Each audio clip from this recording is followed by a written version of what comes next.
ওলামায়ে কেরাম খুব সহনশীলতার সাথে মানুষের প্রশ্নের জবাব দিতে হবে। সাধারণ জনগণ এসে আলেমদের উল্টাপাল্টা প্রশ্ন করবে আর 1-2 ঘন্টা সময় নষ্ট করবে আলেমদের, এত সময় ওলামায়ে কেরামের কাছে নাই। 2-3 মিনিটের মধ্যে প্রশ্নের সমাধান। আসছে মনে করেন আলেমদের সামনে অপমান করতে, আইসা কয় আপনি যে বললেন গরু জবাই আল্লাহর নামে হয়, অমুক অমুক বাবার নামে হয়। আমি বললাম আপনার সমস্যা কি, আপনারা কি এটা করেন? উত্তর হবে হ্যাঁ বা না। যদি করেন বলেন করি, শিরিক করেন। যদি বলেন না তো আপনার সমস্যাই নেই, প্রশ্ন খালাস। এখন এই যে হাদিসটা বললাম, আপনাদের কেউ মাইকে শুনে থাকলে বলবে আপনি কি বললেন, কেউ কি আত্মীয় স্বজনের জন্য করে? আরে ভাই, না করলে তো আপনি এই প্রশ্ন তো দরকারই নেই আপনার। নবীজি বলছেন যেহেতু হাদিসে, তার মানে কিছু মানুষ এমন করবে। হাদিসে যেহেতু নবী বলছে, তার মানে কিছু মানুষ এমন করবে। নবীজি সাল্লাল্লাহু আলাইহি সাল্লাম বলছে আমল করার পর বইলো না এটা আল্লাহর জন্য, আত্মীয়দের জন্য। ওমর ইবনুল খাত্তাব বলেন আমি আল্লাহর নবীকে মিম্বরে বসে বলতে শুনেছি, মিম্বরে বসে নবীজিরে বলতে শুনলাম, ইন্নামাল আমালু বিন্নিয়াত, আমলের প্রতিদান নিয়তের উপর নির্ভর।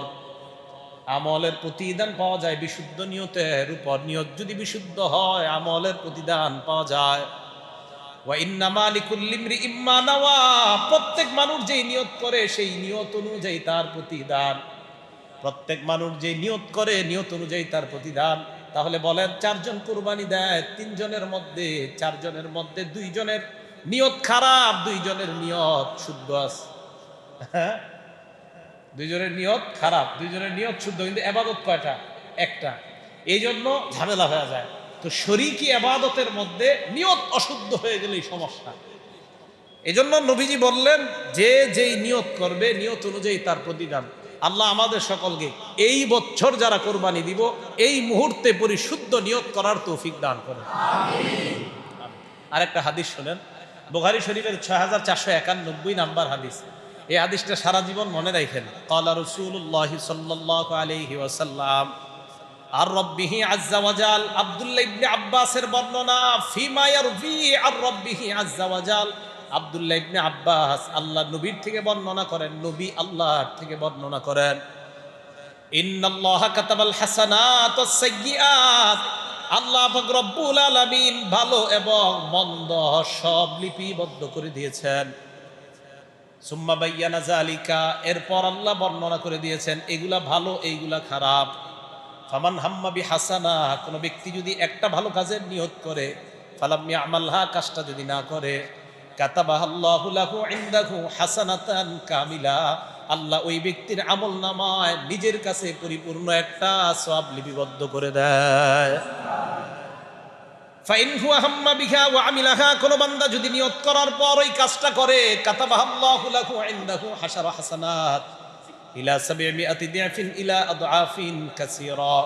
আল্লাহ পাক রব্বুল আলামিন কোন বান্দা নিয়ত করছে, করার পর যদি ওই কাজটা করে, আল্লাহ তার আমলনামায় 10 থেকে 700 থেকে বরং আরো বাড়ায়া 700 গুণ থেকে আরো বাড়ায়া আল্লাহ তার আমলনামায় সওয়াব লিখে দেয়। একটা ভালো কাজ করছে, নিয়ত করছে, আবার কাজটা করছে। এবার দেখেন ওমান হাম্মা বিসাইয়্যা, একটা খারাপ কাজের নিয়ত করছে কেউ, ফালাম ইয়ামালহা, কাজটা করে নাই, কাতাবাহাল্লাহু লাহু ইনদাহু হাসানাতান কামিলা, তার আমলনামায় আল্লাহ পরিপূর্ণ একটা সওয়াব দিবেন। তাআজ্জালু ইয়ানি আল ফরিদা, আব্দুল্লাহ ইবনে আব্বাস বলেন তাআজ্জালু ইলাল হজ্জ। তো হাদিসের কিতাব, এই কিতাবের 1166 নাম্বার হাদিসের মধ্যে আল্লাহ নবী বলেন, আল্লাহ রব্বুল আলামিন হাদিসে কুদসির মধ্যে বলেন, নবীজি আল্লাহ থেকে বলেন, আল্লাহ হাদিসে কুদসির মধ্যে বলেন, ইন্না আবদান কদ সাহহাতু লাহু জিসমাহ, কোন বান্দার শরীরটা আমি সুন্দর রাখলাম, দৈহিক সুস্থতা দান করলাম। এক বান্দা যাকে আমি সুস্থ রাখলাম, দৈহিক সুস্থতা দান করলাম, ওয়াস্তাতু আলাইহি, তাকে আমি সম্পদশালী বানাইলাম, তার শরীরটাও ভালো রাখলাম, তাকে আমি সম্পদশালী বানাইলাম। ইয়ামজি আলাইহি খামসাতু আওয়াম, সম্পদ দেওয়ার পর শরীর সুস্থ রাখার পরেও লোকটা 5 বছর হজ করে নাই। কয় বছর? 5 বছর। শরীর সুস্থ, টাকা পয়সা আছে, এরপরেও লোকটা 5 বছর হজ আদায় বিলম্ব করছে। নবীজি বলেন লা ইয়াফিদু ইলাইয়া, আল্লাহর থেকে নবী বর্ণনা করেন, আল্লাহ বলেন তোমাকে সুস্থ রাখলাম, টাকা দিলাম, হজ আদায়ের সামর্থ্য দিলাম, এরপরেও তুমি আমার কাছে 5 বছর আসলা না। আল্লাহ বলেন লা মাহরুম, তুমি বঞ্চিত, তুমি হতভাগা। লামাহরুম, এই ব্যক্তি বঞ্চিত, হতভাগা। যাকে আল্লাহ টাকা দিছে, দৈহিক সুস্থতা দিছে, এই ব্যক্তি 5 বছর হজ আদায় বিলম্ব যদি করে, একবার, দুইবার, তিনবার, চারবার, 5 বার, লায়াফিদু ইলাইয়া, 5টা বছর হয়ে গেছে, এরপর আমার কাছে আসে না। প্রথম বছর কয় পরের বছর, পরের বছর কয় পরের বছর যাব, পরের বছর কয় পরের বছর, এইভাবে 5 বছর যাব যাব বলতে বলতে আসে না। লামাহরুম, সে বঞ্চিত। নাউজুবিল্লাহ। তাহলে হজ আদায় বিলম্ব করা এটা মাহরুমের লক্ষণ, এটা হতভাগার লক্ষণ। আল্লাহ পাক রব্বুল আলামিন আমাদের যাদেরকে সামর্থ্য দান করেছেন, আমরা যেন খুব দ্রুত হজ আদায় করতে পারি, আল্লাহ তৌফিক দান করেন। 5 নাম্বার কথা, যে ব্যক্তি হজ আদায় করতে বিলম্ব করে, না জানি কাবাগর কখন ধ্বংস হয়ে যায় তার জানা নাই। কাবা ধ্বংস হয়ে গেলে এরপরে আর হজ করার কোনো সুযোগ নাই। একটা কিতাব আছে নাম সহিহ ইবনে খুজাইমা হাদিসের কিতাব, এই কিতাবের 2506 নাম্বার হাদিস। আন আব্দুল্লাহ ইবনে উমর রাদিয়াল্লাহু তাআলা আনহুমা قال, আব্দুল্লাহ ইবনে উমর থেকে বর্ণনা, তিনি বলেন, ইস্তামতিউ বিহাযাল বাইত, তোমরা এই ঘরের মাধ্যমে, হজ এবং উমরার মাধ্যমে তোমরা এই ঘরের বরকত অর্জন করো, কাবা শরীফের বরকত অর্জন করো হজ উমরার মাধ্যমে। মনে রাখবা, ফাকাদ হুদিমা মাররাতাইন, কাবাঘর 2 বার ধ্বংস করা হয়েছে। ওয়ায়ুরফাউ ফিস সালিসা, 3য়বার কাবাঘর উঠায় নেওয়া হবে। ওই কাবা উঠায় নেওয়ার পর, 3য়বার ধ্বংস করার পর কাবা যখন উঠায় নেওয়া হবে, তখন হজ করলে আর কোনো লাভ হবে না। কাবা 2 বার ধ্বংস হয়ে গিয়েছে, 3য়বার ধ্বংস হয়ে গেলে আর কাবায় যাওয়ার সুযোগ হবে না। তাহলে কাবাঘর যদি ধ্বংস হয়ে যায়, সেখানে যাওয়ার আর সুযোগ হবে না। 2 বার ধ্বংস হয়ে গেছে, 3য়বার ধ্বংস হলে কাবা উঠায় নেওয়া হবে, এরপর আর কাবা থাকবে না। হজ করার মতো ঘর আর তালাশ করে পাবেন না। আল্লাহ যাদেরকে সামর্থ্য দিয়েছে, হজ দ্রুত যেন সম্পাদন করতে পারে, আল্লাহ তৌফিক দান করেন।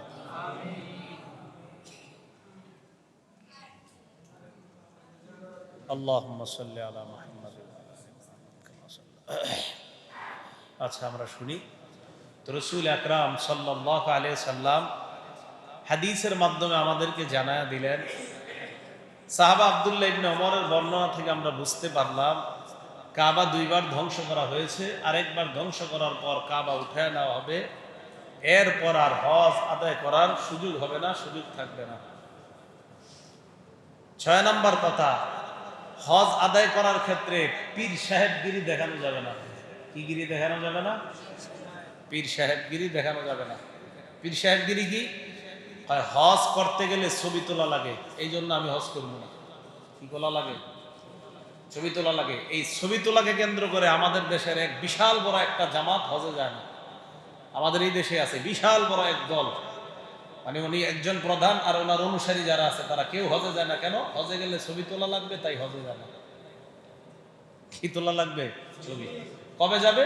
যেদিন ওট ঘোড়া দিয়ে যাইতে পারবে সেদিন যাবে ওনারা। প্লেন দিয়ে যাওয়া লাগে দেখে ওনারা হজে যায় না। যেহেতু ওট ঘোড়া দিয়ে আগের জামানায় হজে গেছে, তো ওনারাও ওট ঘোড়া দিয়ে যাবে এবং ওনারা ছবি তোলা ছাড়া যাবে।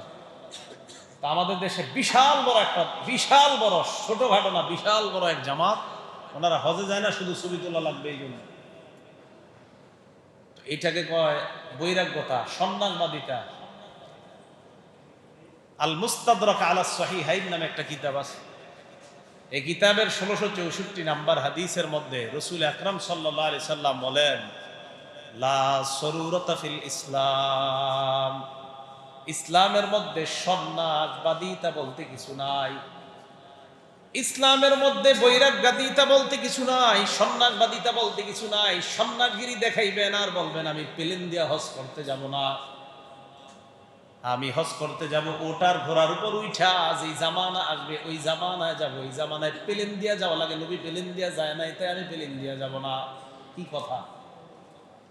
এটা হলো সন্ন্যাসবাদিতা। এই সন্ন্যাসবাদিতা দেখা হজে বিলম্ব করা, এটা গুনাহ, এটা অন্যায়, এটা করা যাবে না। আল্লাহ আমাদেরকে ইসলাম সঠিকভাবে বুঝার তৌফিক দান করেন। 7 নাম্বার কথা, হজের নিয়ম কানুনগুলা নবীজির সুন্নাহ থেকে শিখতে হবে। নাসাই শরীফের 3062 নম্বর হাদিস, ক্বালা রাসূলুল্লাহ সাল্লাল্লাহু আলাইহি ওয়াসাল্লাম, খুযু মানাসিকাকুম, তোমরা হজের নিয়ম কানুনগুলা শিখে নাও। ফাইন্নী লা আদরি লাআল্লি লা আহজ্জু বা'দা আমী হাযা, কারণ আমার জানা নাই, মনে হয় এই বছরের পর আমি আর হজ করতে পারবো না। নবীজি বললেন, আমার জানা নাই, হয়তো এই বছরের পর আমি আর হজ করতে পারবো না। হজের নিয়ম কানুনগুলো শিখে নিও, মানে আমাকে দেখা দেখা শিখানো। তো এখন তো নবীজি নাই, তো নবীজি যেইভাবে আমাদেরকে শিখাইয়া দিছে, হাদিসের কিতাবে লেখা আছে, কোরআনে লেখা আছে, ওইভাবে ওলামাদের থেকে শিখে নেওয়া। 8 নাম্বার কথা, হজে গিয়ে 3টি কাজ করা নিষিদ্ধ। সূরা বাকারার 197 নাম্বার আয়াত, আল্লাহ বলেন, ফামান ফারাদা ফীহিন্নাল হাজ্জা ফালা রাফাথা ওয়ালা ফুসুকা ওয়ালা জিদালা ফিল হাজ। হজের মাসগুলোর মধ্যে যারা হজ করা নিজেদের উপর অবধারিত করে নেয়, ফালা রাফাসা ওয়ালা ফুসুকা ওয়ালা জিদালা ফিল হাজ, অশ্লীল কথা, অশ্লীল কর্ম, ঝগড়া বিবাদ করা যাবে না। এ হলো 8 নাম্বার কথা। হজে গিয়ে অশ্লীল কথা, অশ্লীল কর্ম, ঝগড়া বিবাদ ইত্যাদি এইগুলা করা যাবে না।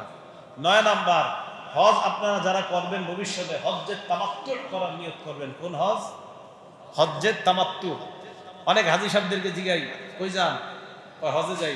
ইহরাম বাদে কিসের নিয়ত করছেন? কয় হজের নিয়ত। এই হাজি ক্যাম্পে ইহরাম বাদে কিসের নিয়ত করছেন? কয় হজের নিয়ত। এই হাজি ক্যাম্পেরতে আমাদের বাংলাদেশের সাধারণত যত হাজি ইহরাম বাদে সব উমরার নিয়ত করে। ওনা অনেকেই বলতেছে কিসের নিয়ত করছেন মুরব্বী? কয় হজের নিয়ত। অথচ উনি গিয়ে করবে উমরা, উনি কি বলতেছেন কিসের নিয়ত করছে? তো এই তো হলো না। হজ্জে তামাত্তু, প্রথমে উমরা, এরপরে উমরা থেকে উনি হালাল হবে, এরপরে হজের ইহরাম বাদে এরপরে হজ করবে। এটা হলো হজ্জে তামাত্তু। হজ্জে তামাত্তু সহজ সুন্দর নিয়ম। তো হজ ক্যাম্পে মাঝে মাঝে ঘুরতে গেলে অনেক মুরব্বীদেরকে বলবেন, কই যান মিয়া? কই যাই মানে 4.5 লাখ টাকা খরচ করে হজে যাই। কই যাবো? এহরাম বাঁধছেন কিসের? কয় হজের। আরে না, উমরার নিয়ত করলে। মিয়া আমি কি এত টাকা খরচ করছি উমরার জন্য? হজের জন্য। অথচ উনি জানে না ওনারে নিয়ে প্রথমে উমরা করাবে। এই বিষয়গুলা ওলামাদের থেকে শিখতে হবে। তো এই জন্য হজ্জের যখন নিয়ত করবেন আপনারা ভবিষ্যতে, হজ্জে তামাত্তু বলেন, কি নাম বললাম? হজ 3 প্রকার, হজ্জে কিরান, হজ্জে ইফরাদ, হজ্জে তামাত্তু। তা সাধারণত আমাদের বাংলাদেশি যারা, আমরা বেশিরভাগই হজ্জে তামাত্তু এই নিয়তি করা। রাসূল করিম সাল্লাল্লাহু আলাইহি সাল্লাম হাদিসের মধ্যে বলেছেন, মান হাজ্জা মিনকুম ইয়া আলা মুহাম্মদ, হে মুহাম্মদ সাল্লাল্লাহু আলাইহি সাল্লামের পরিবার, তোমাদের মধ্যে যারা হজ করবা তারা যেন ফালইহিল্লা বিউমরাতিন ফি হাজ্জাহ, প্রথমে উমরার ইহরাম বাঁধে, এরপর যেন হজের ইহরাম বাঁধে। তাহলে প্রথমে উমরার ইহরাম, এরপরে হজের ইহরাম বাঁধবে। আপনারা কি শুরু করলেন? এই ভাই বসেন না, খালি কথা খালি কথা। আর মাহফিলের ভিডিও রেকর্ড করেন, মসজিদে এত কি দরকার রেকর্ড? ঠিক আছে, মসজিদে এত ক্যামেরা না আসা উচিত। রাসূল আকরাম সাল্লাল্লাহু আলাইহি ওয়াসাল্লাম বলে দিলেন, মান হাজ্জা মিনকুম ফালইহিল্লা বিউমরাতিন ফি হাজ্জা, যে ব্যক্তি হজের নিয়ত করবে তোমাদের মধ্যে, সেজন্য প্রথমে উমরা এরপরে হজের নিয়ত করে। মানে প্রথমে উমরার ইহরাম বাঁধবে, এরপরে হজের ইহরাম। বাংলাদেশ থেকে হজ করতে যাওয়ার আগে যারা যাবেন ভবিষ্যতে ইনশাআল্লাহ, আল্লাহ সকলকে তৌফিক দান করুন। বলে আমাদের থেকে নিয়মটা জানবেন যে আমি তো হজ করব, এখন আসলে আমি কিভাবে কি নিয়ত করব? হজ কেন্দ্রে গিয়ে যে আমি ইহরাম বাঁধবো, এখানে যে আমার ইহরাম বাঁধাবে আমার ট্রাভেলস ওয়ালারা, আমি আসলে কি নিয়ত করবো? এটা আলেমদের থেকে জেনে নেবেন। ম্যাক্সিমাম লোকের বলি কোথায় যান? হজে যাই, ওই যায়। অথচ উনি গিয়েই করবে উমরা।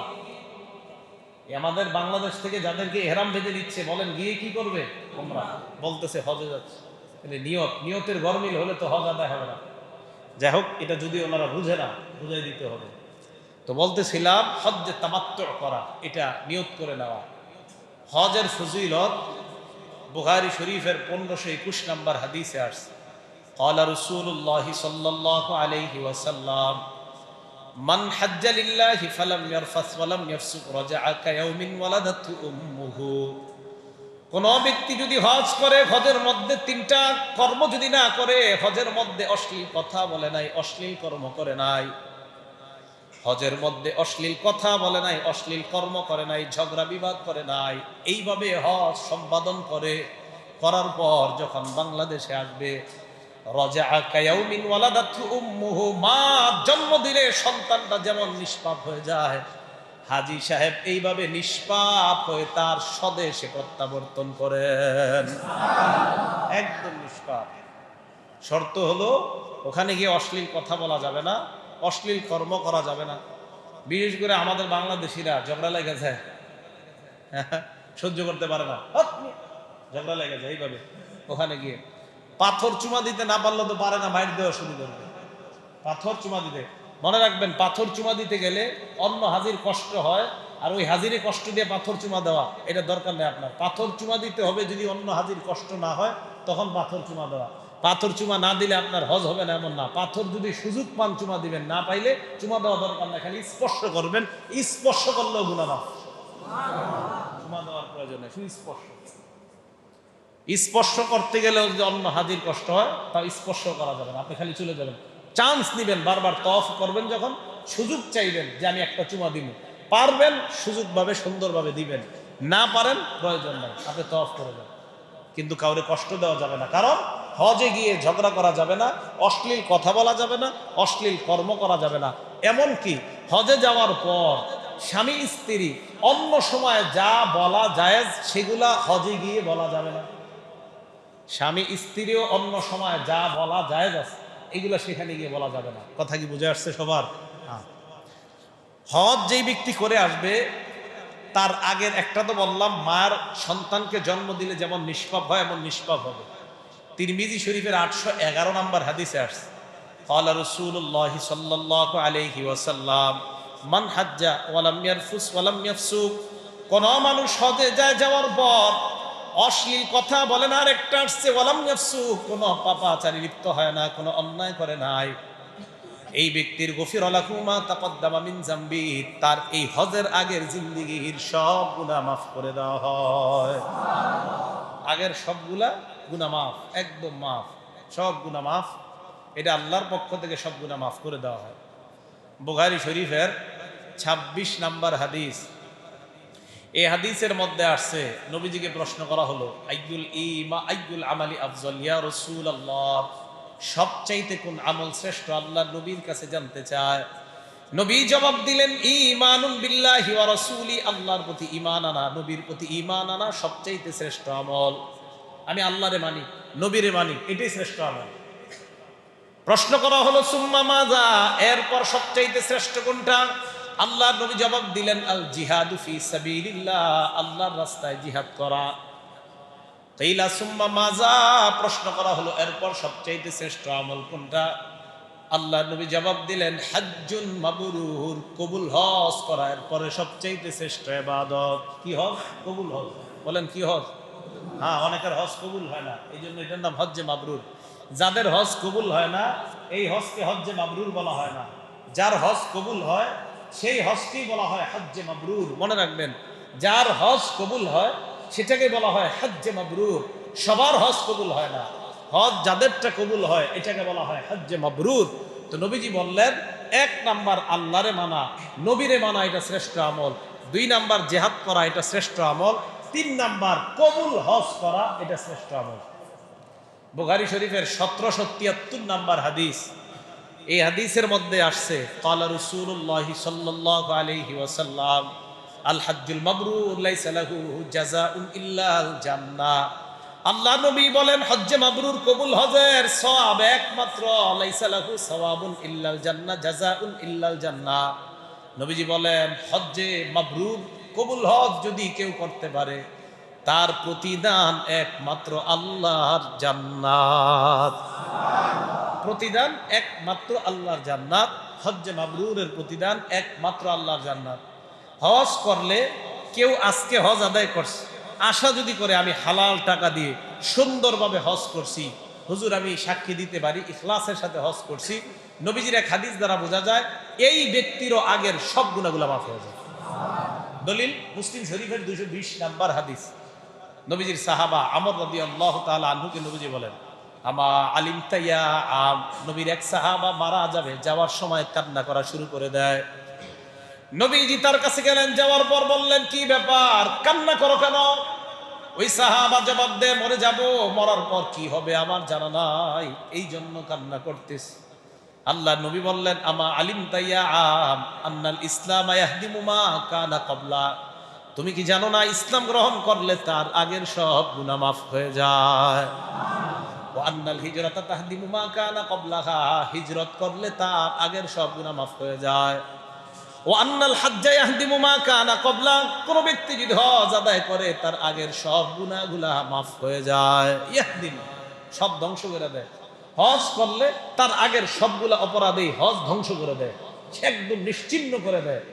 ইয়াহদিমু সব শেষ করে দেয় কেউ যদি হজ আদায় করে। হালাল টাকায় ইখলাসের সাথে নিয়ত পরিশুদ্ধ করে যদি কেউ হজ আদায় করে, আল্লাহ পাক রব্বুল আলামিন এই হজের কারণে তার আগের সব গুনাহ মাফ করে দেয়। এবার চারটা কথা মনে রাখবেন, হজ, আরেকটা হলো কোরবানি। কোরবানির ক্ষেত্রেও সেম কথা, নিয়ত শুদ্ধ হওয়া, টাকাটা যেন হালাল হয়। বলেন, টাকা কি হয়? হারাম টাকায় কোরবানি দিবেন না, হালাল টাকায় দিবেন। কোরবানি হালাল টাকায় দিবেন, হারাম টাকায় দিবেন না। তিনজনে মিলে কোরবানি দেয়, আপনি চুপে চুপে হারাম টাকা কিছু সংগ্রহ এই জায়গায় শরীক হইলেন, এটা করেন না। তিনজনের টাকা যেন হালাল হয়, তিনজনের টাকা যেন কি হয়, চারজনে করলে চারজনের টাকায় যেন হালাল হয়। এই জন্য উত্তম হলো একা কোরবানি দেওয়া, তাহলে আর ঝামেলা থাকে না। নিয়ত অশুদ্ধ হইলে আপনারটা অশুদ্ধ, শুদ্ধ হইলে আপনারটাই শুদ্ধ। একা যদি কোরবানি দেন, আপনার কি প্রয়োজন আছে বড় গরু দেওয়া, আপনার সামর্থ্য আছে 10,000 12,000, এটা খাসি দিয়ে দেন, সমস্যা কি? অজিত আপনার তো কোরবানি উদ্দেশ্য, যদি কোরবানি উদ্দেশ্য হয়, একটা পশু জবাই করা উদ্দেশ্য হয়, এটা ছোট হোক বড় হোক, এটা কোনো সমস্যা না। বিসমিল্লাহ, আল্লাহুম্মা লাকাল হামদু ওয়া লাকাশ শুকর। তো আপনার কোরবানি এটা যেন আদায় হয়, এটা হলো মূল উদ্দেশ্য। কি বলেন, আমরা কোরবানি করি কারে খুশি করার জন্য? আল্লাহরে। তো সেখানে আপনার টাকা মাকসাদ হবে কেন? যে 1 লক্ষ টাকা 1 কোটি টাকায় গরু কিনবো, এটা কেন মাকসাদ হবে? উদ্দেশ্য হবে আমি যাই কিনি আল্লাহর জন্য। তো এখন শরীকে কোরবানি দেওয়া জায়েজ, উত্তম হলো একা দেওয়া। একা দিলে নিয়তের মধ্যে গরমিল হওয়ার সমস্যা থাকে না। চারজনে দিলে চারজনের 4 রকমের নিয়ত হয়ে যেতে পারে, চারজনের টাকার কারো একজনের ঝামেলা হয়ে যেতে পারে। এই জন্য উত্তম একা কোরবানি দেওয়া, এটা একটা ভালো সুরত। যদি আপনি পারেন তা একা কোরবানি দেন, না পারলে শরীকে দিলে জায়েজ আছে। গরুর গোশত মজা, এই জন্য অনেকে গরুতে শরীক হতে চায়, চেষ্টা করে। এই জন্য আসলে তো মজাটা উদ্দেশ্য না হওয়া, উদ্দেশ্য হলো আল্লাহরে খুশি করা। তা আল্লাহরে খুশি করতে গিয়ে আপনি একটা খাসি দুম্বা দিলে এটা তো কোনো সমস্যা নাই। আল্লাহ আমাদেরকে কোরবানির মূল হাকিকত বুঝার তৌফিক দান করেন। চারটা কথা মনে রাখবো আমরা, হজ কোরবানি সহ সমস্ত ইবাদতের ক্ষেত্রে। কয়টা কথা মনে রাখবো? 1 নাম্বার নিয়ত। বলেন 1 নাম্বার নিয়ত। এই বাংলাটা আরেকটু বাড়ান, বলেন বিশুদ্ধ নিয়ত। কি নিয়ত? বিশুদ্ধ নিয়ত। 2 নাম্বার ইখলাস, বলেন 3 নাম্বার। 1 নাম্বার গেল বিশুদ্ধ নিয়ত, 2 নাম্বার ইখলাস, 3 নাম্বার আল্লাহর কাছ থেকে প্রতিদান। বলেন কার কাছ থেকে প্রতিদান? প্রতিদান। 4 নাম্বার লোক দেখানো যেন না হয়। কি দেখানো না হয়? এবার সুন্দরভাবে মিলান, নিয়ত পরিশুদ্ধ হওয়া, ইখলাসের সাথে হওয়া, আল্লাহর থেকে প্রতিদানের পাওয়ার আশায় হওয়া, রিয়া মুক্ত হওয়া। আমার কোরবানি 1 নাম্বার বিশুদ্ধ নিয়তের সাথে হওয়া, 2 নাম্বার ইখলাসের সাথে হওয়া, 3 নাম্বার আল্লাহর কাছ থেকে প্রতিদান পাওয়ার আশায় হওয়া, 4 নাম্বার মানুষকে দেখানোর উদ্দেশ্যে না হওয়া। মানুষকে দেখানোর উদ্দেশ্যে না হওয়া। 1 নাম্বার কি বলছি? বুখারী শরীফের 1 নাম্বার হাদিস, আলকামা ইবনে ওয়াক্কাস আল-লাইসি থেকে বর্ণনা, খুব মন দিয়ে শুনেন। সামিআতু উমর ইবনে আল-খাত্তাব আলাল মিনবার সামিআতু রাসূলুল্লাহ সাল্লাল্লাহু আলাইহি ওয়াসাল্লাম ইয়াকুল, ওমর ইবনে আল-খাত্তাব বলেন, আমি আল্লাহর নবীকে মিম্বরে বসে বলতে শুনেছি। মিম্বরে বসে নবীজিরে বলতে শুনলাম, ইন্নামাল আমালু বিন্নিয়াত, আমলের প্রতিদান নিয়তের উপর নির্ভর। আমলের প্রতিদান পাওয়া যায় বিশুদ্ধ নিয়তের উপর। নিয়ত যদি বিশুদ্ধ হয় আমলের প্রতিদান পাওয়া যায়। ওয়া ইন্নামা লিকুল্লি ইমরিইম মা নাওয়া, প্রত্যেক মানুষ যেই নিয়ত করে সেই নিয়ত অনুযায়ী তার প্রতিদান। প্রত্যেক মানুষ যে নিয়ত করে নিয়ত অনুযায়ী তার প্রতিদান। তাহলে বলেন, চারজন কুরবানি দেয়, তিনজনের মধ্যে চারজনের মধ্যে দুইজনের নিয়ত খারাপ, দুইজনের নিয়ত শুদ্ধ আছে। হ্যাঁ, দুইজনের নিয়ত খারাপ, দুইজনের নিয়ত শুদ্ধ, কিন্তু ইবাদত কয়টা? একটা। এই জন্য ঝামেলা হয়ে যায়। তো শরীকি ইবাদতের মধ্যে নিয়ত অশুদ্ধ হয়ে গেলেই সমস্যা। এজন্য নবীজি বললেন, যে যেই নিয়ত করবে নিয়ত অনুযায়ী তার প্রতিদান। আল্লাহ আমাদের সকলকে এই বছর যারা কোরবানি দিব, এই মুহূর্তে পরিশুদ্ধ নিয়ত করার তৌফিক দান করেন। আরেকটা হাদিস শুনেন, বুখারী শরীফের 6491 নাম্বার হাদিস। এই হাদিসটা সারা জীবন মনে রাখেন। ক্বালা রাসূলুল্লাহ সাল্লাল্লাহু আলাইহি ওয়াসাল্লাম আর রাব্বিহি আযজা ওয়াজাল, আব্দুল্লাহ ইবনে আব্বাসের বর্ণনা, ফিমা ইয়ারফি আর রাব্বিহি আযজা ওয়াজাল। আব্দুল্লাহ ইবনে আব্বাস আল্লাহ নবীর থেকে বর্ণনা করেন, নবী আল্লাহর থেকে বর্ণনা করেন, ইন্নাল্লাহা কাতাবাল হাসানাত ওয়াস সাইয়্যাত, আল্লাহ পাক রব্বুল আলামিন ভালো এবং মন্দ সব লিপিবদ্ধ করে দিয়েছেন। সুম্মা বায়্যানা যালিকা, এরপর আল্লাহ বর্ণনা করে দিয়েছেন এগুলা ভালো এইগুলা খারাপ। ফামান হাম্মা বিহাসানা, কোন ব্যক্তি যদি একটা ভালো কাজের নিয়ত করে, ফালাম ইয়ামালহা, কাজটা যদি না করে, কাতাবাহাল্লাহু লাহু ইনদাহু হাসানাতান কামিলা, আল্লাহ ওই ব্যক্তির আমলনামায় নিজের কাছে পরিপূর্ণ একটা সওয়াব লিপিবদ্ধ করে দেয়। ফাইন হুয়া হাম্মা বিহা ওয়া আমিলাহা, কোন বান্দা যদি নিয়ত করার পর ওই কাজটা করে, কাতাবাহাল্লাহু লাহু ইনদাহু হাশারা হাসানাত ইলা 700 দিআফিন ইলা আদআফিন কাসীরা, আল্লাহ পাক রব্বুল আলামিন কোন বান্দা নিয়ত করছে, করার পর যদি ওই কাজটা করে, আল্লাহ তার আমলনামায় 10 থেকে 700 থেকে বরং আরো বাড়ায়া 700 গুণ থেকে আরো বাড়ায়া আল্লাহ তার আমলনামায় সওয়াব লিখে দেয়। একটা ভালো কাজ করছে, নিয়ত করছে, আবার কাজটা করছে। এবার দেখেন, ওমান হাম্মা বিসাইয়্যা, একটা খারাপ কাজের নিয়ত করছে কেউ, ফালাম ইয়ামালহা, কাজটা করে নাই, কাতাবাহাল্লাহু লাহু ইনদাহু হাসানাতান কামিলা, তার আমলনামায় আল্লাহ পরিপূর্ণ একটা সওয়াব দিবেন। নবীজি বলেন, ফাইন হুয়া হাম্মা বিহা ওয়া আমিলাহা, কোন ব্যক্তি খারাপ কাজ করার নিয়ত করার পর যদি কাজটা করে, কাতাবাহাল্লাহু লাহু সাইয়্যাতান ওয়াহিদা, আল্লাহ তাকে একটা মাত্র অপরাধ লিপিবদ্ধ করে দেয়। ভালো আমল করলে, নিয়ত করলে সওয়াব 10 থেকে 700, খারাপ কাজের নিয়ত করার পর কাজটা করলে গুনাহ মাত্র একটা। কয়টা গুনাহ? আজকে রাত্রে হিসাব করবেন, এরপরও দেখবেন গুনাহের মিটার বেশি। এক গুনায় একটা অপরাধ লেখা হয়, এক ভালো কাজে 10টা, বরং 700 লেখা হয়। এরপরেও ক্যালকুলেটরে হিসাব করে দেখবেন আমার আপনার জীবনে এত গুনাহ, বেশি পরিমাণ গুনাহ। আল্লাহ আমাদেরকে গুনাহমুক্ত জীবন যাপন করার তৌফিক দান করেন। আজকে রাত্রে আপনারা ঘুমাবেন না? কয় না, ঘুমাবেন না ইনশাল্লাহ? নাকি ঘুমান না অনেকে? তাহাজ্জুদ পড়েন সারা রাত? হ্যাঁ, তাহাজ্জুদ না বললে মোবাইল তো টিপাটিপি করেন একদম 3টা পর্যন্ত, অনেকেই, বা 4টা পর্যন্ত। অনেকে আবার ফজর নামাজ পড়ে ঘুমাবে, এই নিয়তে মোবাইল চালায় সারা রাত। হুজুর এই নিয়তে মোবাইল চালায় সারা রাত যেন ফজরটা পড়তে পারি। অনেকে আছে এরকম, উনি এই জন্য ফেসবুক চালায়। অনেকে আবার অবৈধভাবে কারোর সাথে সম্পর্ক করে, সম্পর্ক করার পর আবার আলেমদের কাছে গিয়ে জিজ্ঞাসা করে, হুজুর একটা মেয়ের সাথে আমার কোনো খারাপ সম্পর্ক না, শুধু আমরা দুইজনকে ফজরের সময় জাগায় দেওয়ার জন্য একটু মোবাইলে সম্পর্ক রাখি। এগুলো শয়তানের নেক্সট শুরুতে ধোকা। কোন শুরুতে ধোকা?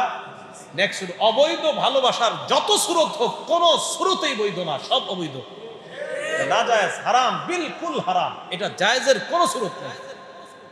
তো কি বলে, আমি হেরে ফজরের সময় জাগাই দিব এই নিয়তে, সাহারির সময় উঠাই দিব, জিলহজ মাসের 9 রোজা রাখলে হুজুর কি প্রতিদান, এই জন্য চিন্তা করছি 2টা পর্যন্ত মোবাইলটা চালাই, আর এইটা 3টার দিকে সাহারিটা খায়া ঘুমায় আসবে। কি অদ্ভুত শয়তানের নিয়ম। তো রাতে আজকে আপনারা ঘুমাবেন, নাসাই শরীফের 1787 নাম্বার হাদিস, 1787 নাম্বার হাদিস। রাতে তাড়াতাড়ি ঘুমায় যাবেন। আল্লাহ বলছেন, ওয়াজআলনাল লাইলা লিবাসা, আমি রাতকে বানাইছি পোশাক। রাতকে কি বানাইছি? পোশাক, আবরণ। এই আবরণ মানে এই পোশাকে তোমরা ঢেকে থাকবা।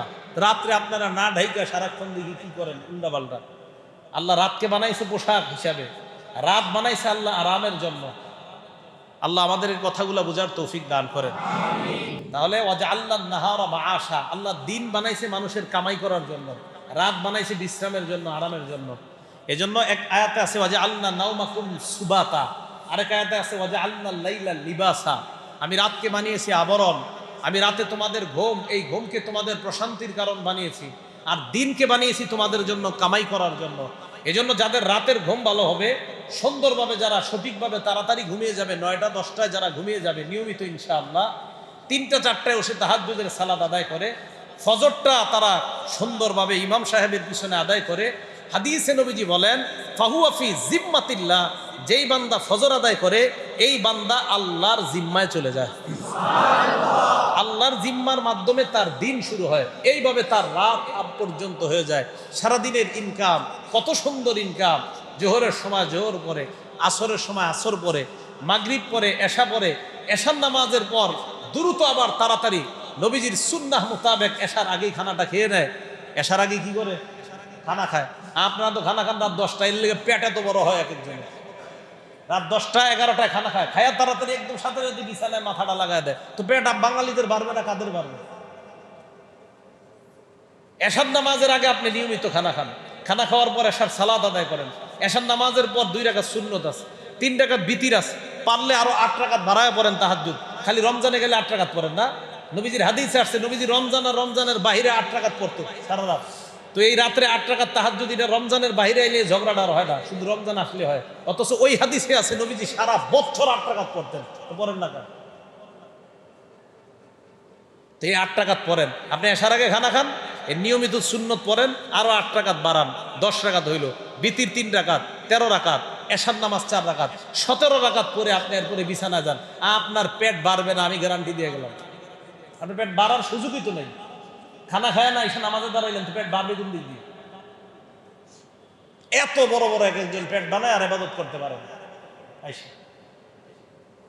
তো বুঝাইতে চাইলাম, রাতে তাড়াতাড়ি খাওয়া, খেয়ে এরপরে আপনি এশার সালাতের পর 9টা 10টার মধ্যে ঘুমাতে যাওয়া। নাসাই শরীফের 1787 নম্বর হাদিস শুনেন, নবীজি সাল্লাল্লাহু আলাইহি সাল্লাম বলেন, মান আতা ফিরাশা, যে ব্যক্তি বিছানায় আসে, আসার পর ওয়ানাওয়া ইয়াকুমু মিনাল লাইল, ওই ব্যক্তি নিয়ত করে আমি রাতের বেলায় জাগ্রত হব। বিছানায় আসে, আসার পর নাওয়া ইয়াকুমু ইউসাল্লি মিনাল লাইল, আজকে আপনারা রাতের বেলা আপনারা নিয়ত করলেন আমি রাতের বেলা উঠবো, ওঠার পর তাহাজ্জুদের সালাত আদায় করব। তাড়াতাড়ি আপনি বিছানায় গেলেন, যাওয়ার পর নিয়ত করলেন আমি তাহাজ্জুদের সালাত আদায় করার জন্য 3টা 3:30টায় উঠে যাব। ফাগলাবাত আইনা, রাতের বেলা আপনি উঠতে পারেন নাই, তাহাজ্জুদের সময় আপনি ঘুমায় আছেন। নামা হাত্তা আসবাহা, ঘুমাইতে ঘুমাইতে ফজরের নামাজের সময় হয়ে গেছে। ঘুমাইতে ঘুমাইতে ফজরের নামাজ হয়ে গেছে। মুয়াজ্জিনের আজান দেওয়ার পর আপনার ঘুম ভেঙে যায়। ভালো করে শুনেন এই হাদিসটা। মুয়াজ্জিনের আজানের পর ঘুম ভাঙার পর আপনি চিন্তা করলেন, ইন্না লিল্লাহ, আমি না তাহাজ্জুদের নিয়ত করে ঘুমিয়েছিলাম। আল্লাহ নবী বলেন, কুতিবা লাকুম মা নাওয়া, যেই নিয়ত করে ঘুমিয়েছ তোমার আমল নামায় তাহাজ্জুদের সওয়াব লেখা হয়ে গেছে। প্রশ্ন হলো, হুজুর আমি যে ঘুমাইলাম কেন? আল্লাহ নবী কয়, কানাত নাওমুহু সাদাকাতান আলাইহি মিনাল্লাহি আযজা ওয়া জাল, এই যে রাতের বেলা তাহাজ্জুদের সময় ওঠার নিয়ত করার পরে উঠতে পারো নাই, ওই সময়ের ঘুমটা আল্লাহর পক্ষ থেকে তোমার জন্য হাদিয়া। এটা আল্লাহ আপনার ঘুম পাড়ায় রাখছে। তাহাজ্জুদের সময় উঠতে পারেন না, নিয়ত ছিল, আজকে থেকে নিয়ত করবেন। তবে শর্ত হইল সত্যিকার অর্থে নিয়ত, তাড়াতাড়ি বিছানায় গিয়ে নিয়ত করতে হবে। আপনি 1টা বাজে যদি নিয়ত করেন তো আপনি তো উঠতে পারবেন না, এটা শিওর। মোবাইল চালানো বাদ দেন, রাতের বেলা মোবাইল চালানোটা একটু কমায় দেন।